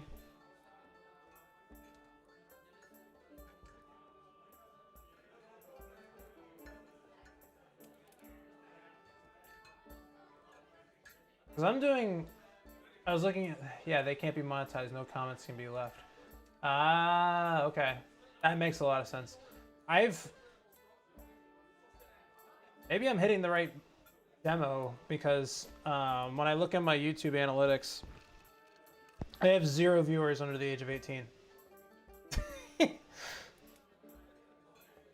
So I think I'm lucking out there. I mean, I'm sure kids could like gain some knowledge from the content I'm making, but it's not actually for them necessarily. It's like not really for them. It's for anybody who wants to consume it, but it's more for people who actually want to play D&D, and most of those people are older. Yeah, I could curse a lot, but I don't really want to do that either.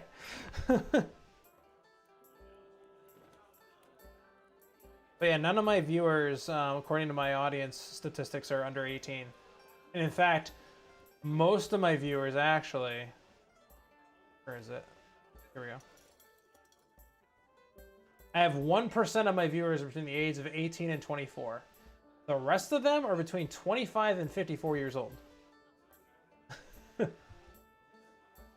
So basically, I'm very, very huge for people that are not in college.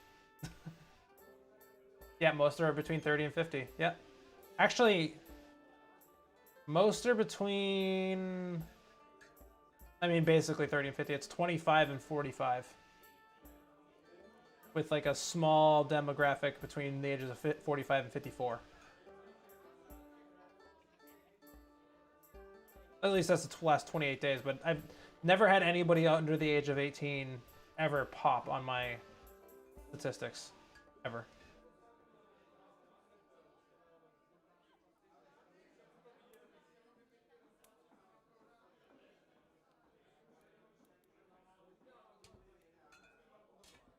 Let's see here.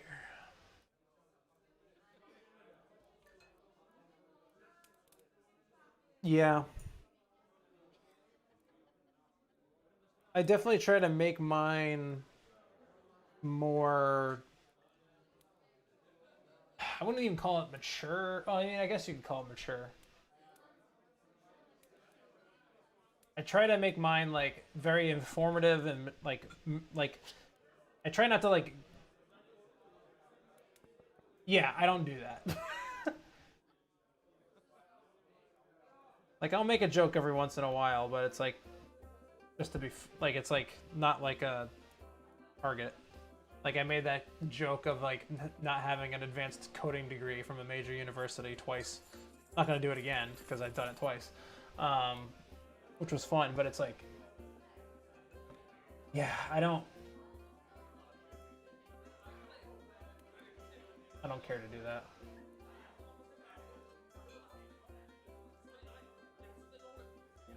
I wonder how PewDiePie is doing.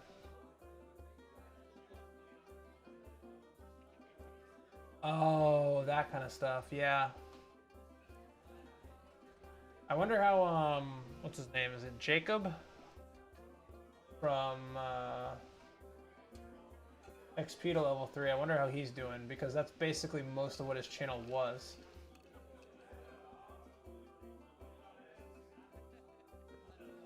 Yeah, XP to level 3, yeah. I wonder how he's doing, because that's basically what his entire channel was.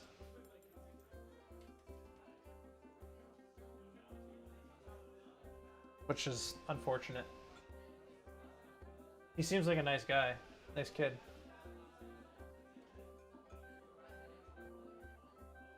Yeah, and he is younger, so that makes sense.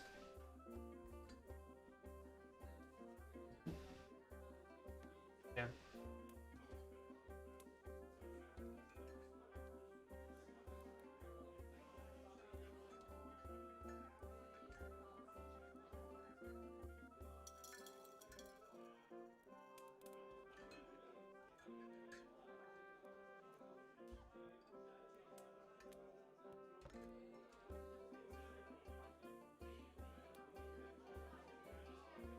I'm happy that he exists, though, because he brought in a lot of... Went through the live dungeon play thing at Gen Con with him and the Nerdarchy guys. How was that experience? I'm glad for everything that he's doing for the community, because he is bringing. I mean, more people that play D&D, the better, obviously.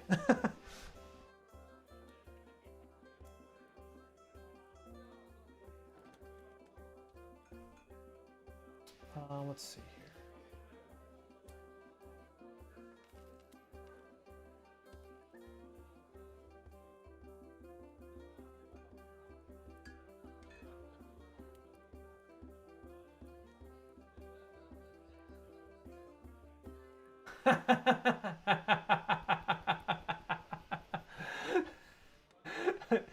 You can vape in there and no one cared. That's actually really funny.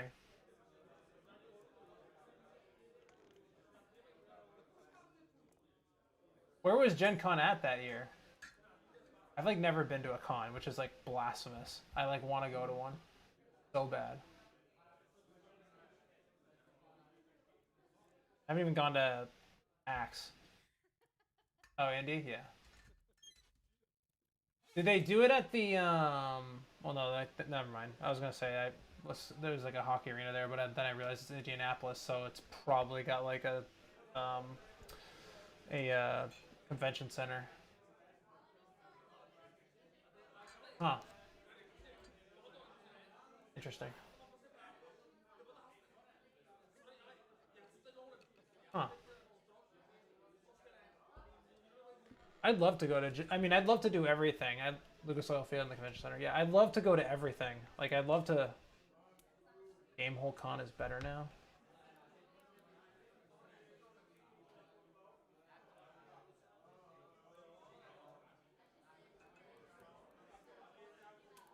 In Wisconsin.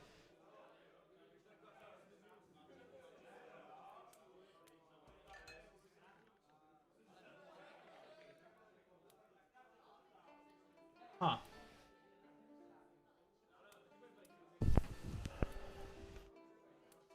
Oh, really? That's too bad. That would be the thing that I would go for too, is the panels. I mean, like I mean, I've never actually got to enjoy a con yet, so I'd like love to like kind of wander around the exhibition hall and kind of get that experience. But like, I definitely would want to. Yeah. But I would care more about going to panels probably, just to get like more knowledge, experience, whatever, kind of like that, like experience of that more than like I can go around booths like once and be happy. Like I do that. Like I used to go to this like hockey convention for like athletic trainers and equipment managers, and like I would go there and I just go around the exhibition hall once and that'd be done. Like and then like never go down again. But they have it open for like 4 days, and like guys would be constantly going down there. I'm like, what's the point? Yeah. I wouldn't be surprised.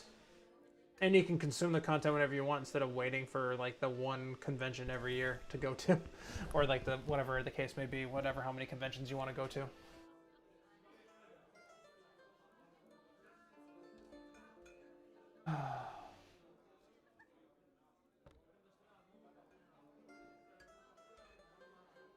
I'm working on.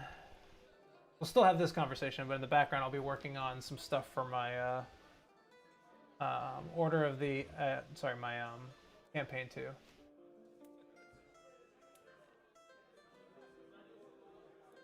Oh, great. That's annoying.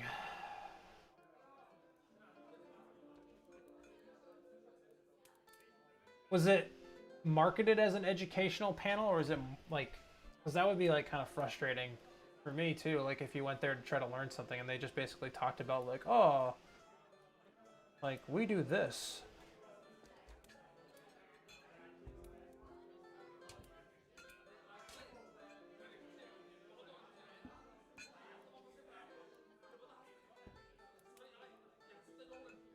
Great. Gotta love that. There's like I used to get this a lot because I'm an athletic trainer by profession, but we used to have like these like educational seminars, and like a lot of times, I mean, they were decent, but then there would always be that one that would be like, oh, by the way, The reason why this therapy is really cool is because of XYZ, and we actually sell that. And I'm like, oh, great. So this is really impartial.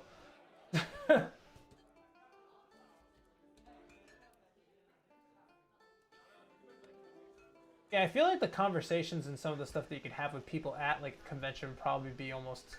I mean, obviously panels are great, but like, I feel like if you're able to kind of talk with other content creators and stuff like that at panels, or not at panels, in person, and just like have conversations, as opposed to like going to a panel of like someone who's like wicked famous and have them just like kind of like ham it up for an hour. It's what's more valuable. It depends on what you're going for too, I guess. I mean, there's an audience for everything.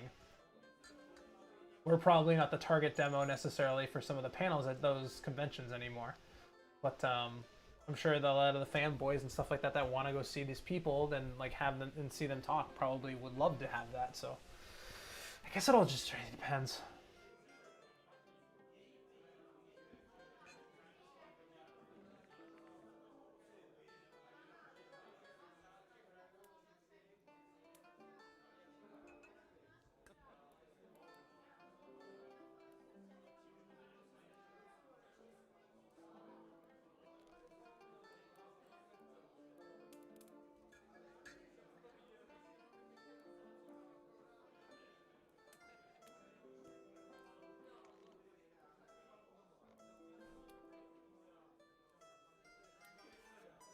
Exactly.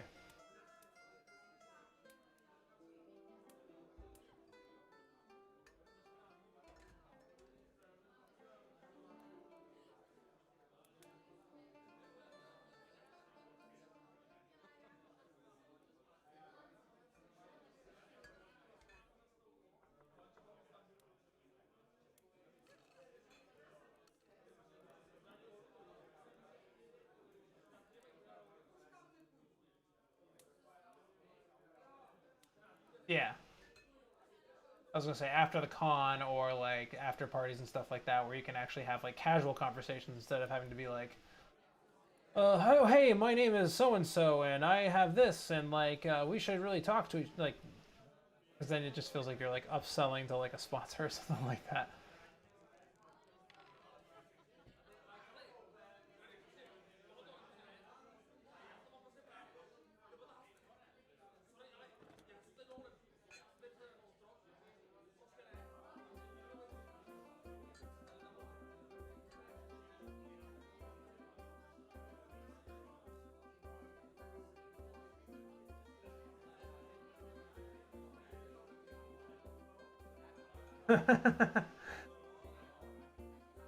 Ah, shucks. Okay, so never go to Gen Con. No.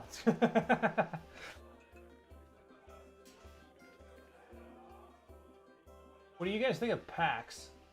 Because there's a PAX that is close to me that I've always wanted to go to, but I don't know like what their if they're more of a shtick is. Gen Con is a great experience to go to play. Oh, okay.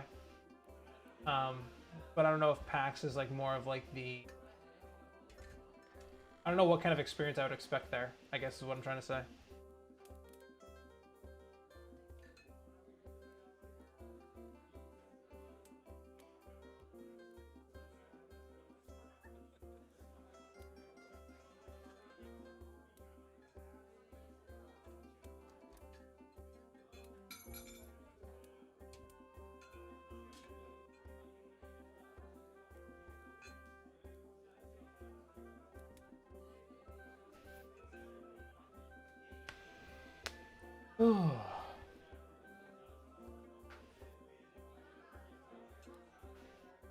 I'm so happy I have this second screen, but I keep looking at the second screen more than I'm looking at you guys over there some half the time.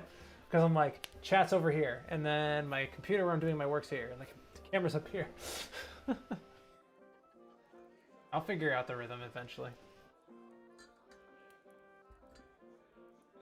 Already 11? Jesus.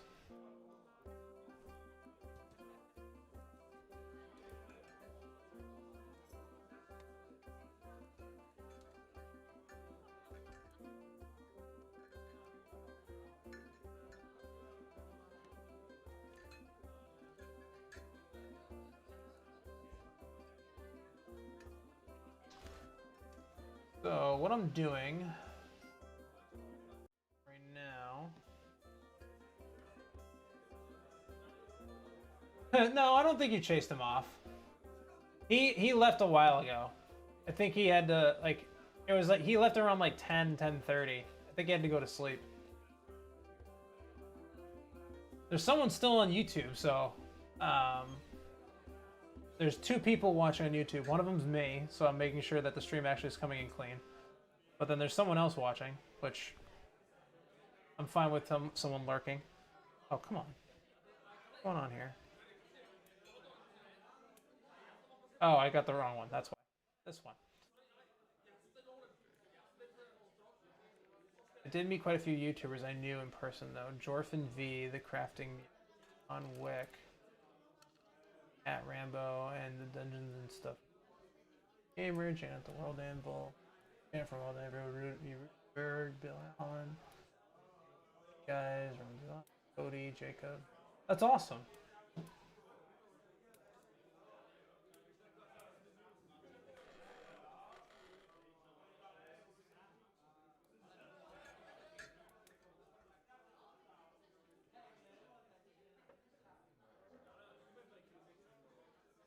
I guess that's good too.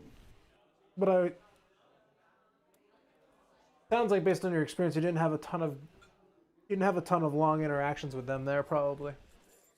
Other than like the game, I think you said you played in a game with them.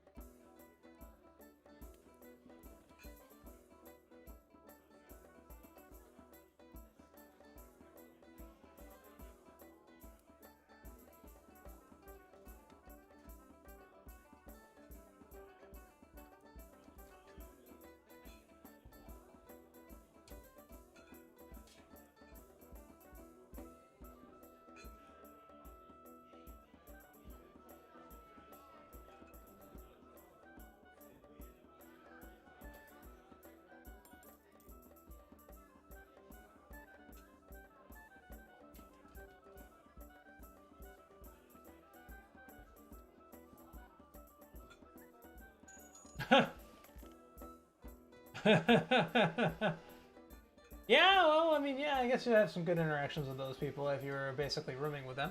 That's too funny.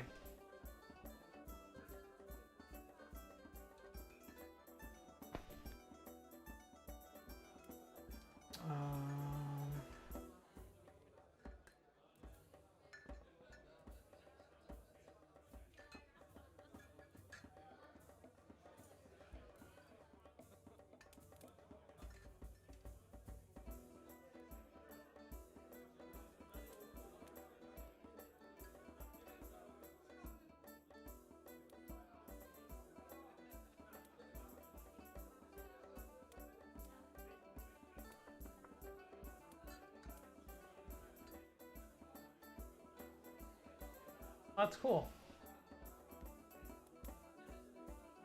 Do they have any insightful knowledge other than what's already on their YouTubes?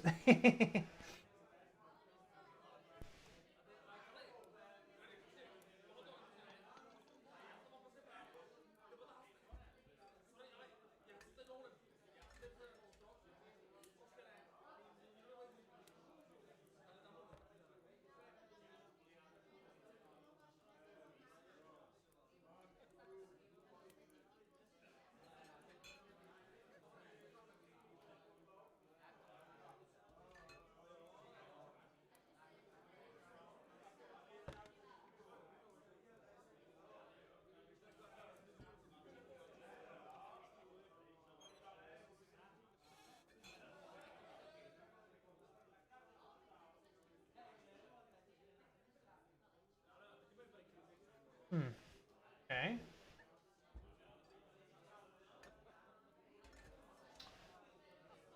Wonder if Restream is just having a conniption today. Looks like it's saying something's wrong with my chat. But I'm getting the chat in everywhere else, so I don't understand what the problem is.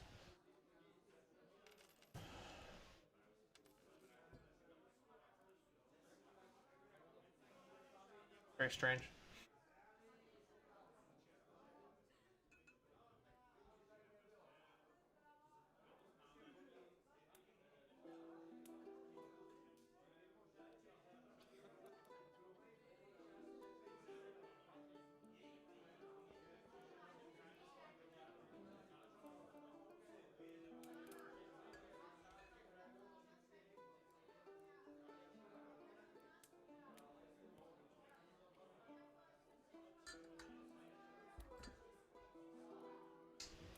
Very weird.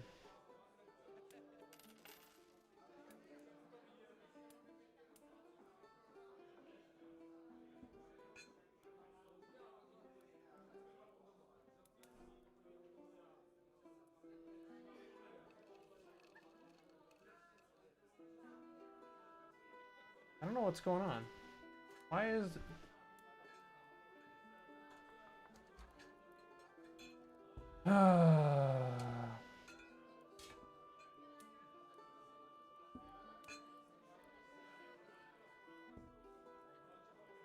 This is very odd. Not sure why my chat is frozen.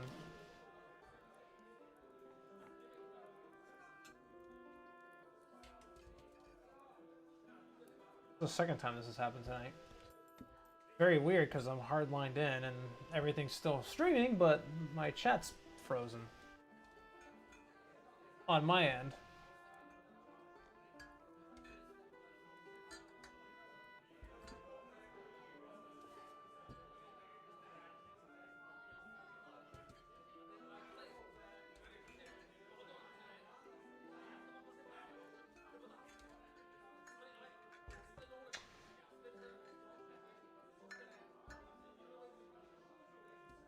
What's going on? They all are enabled.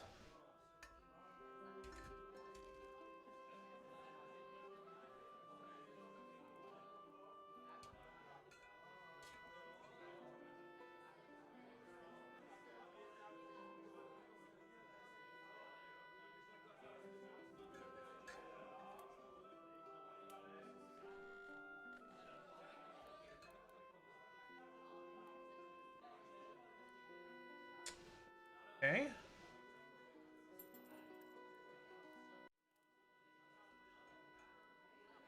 I'm trying to do some troubleshooting here, guys. I don't know what's going on. I still don't see anything anyone's saying.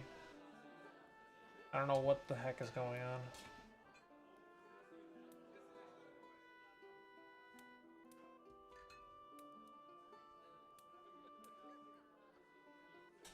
I hate to have to restart the whole stream just because the chats are stuck.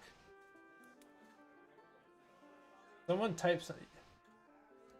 Okay, the chats are working, but I'm just not getting them on my end. Okay, so that's just annoying.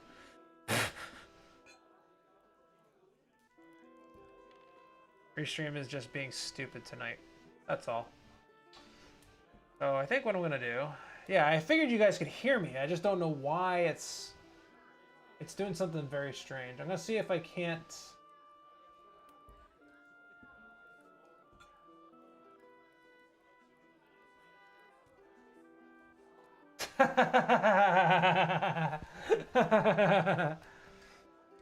That's too funny.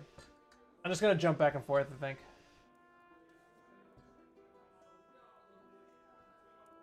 And I'm probably gonna shut down the YouTube side because it doesn't look like there's any actual conversations going there. So, thanks to all the YouTubers out there. But we're gonna actually end the YouTube side of things. So, like, subscribe, notification bell, all those cool things. See ya.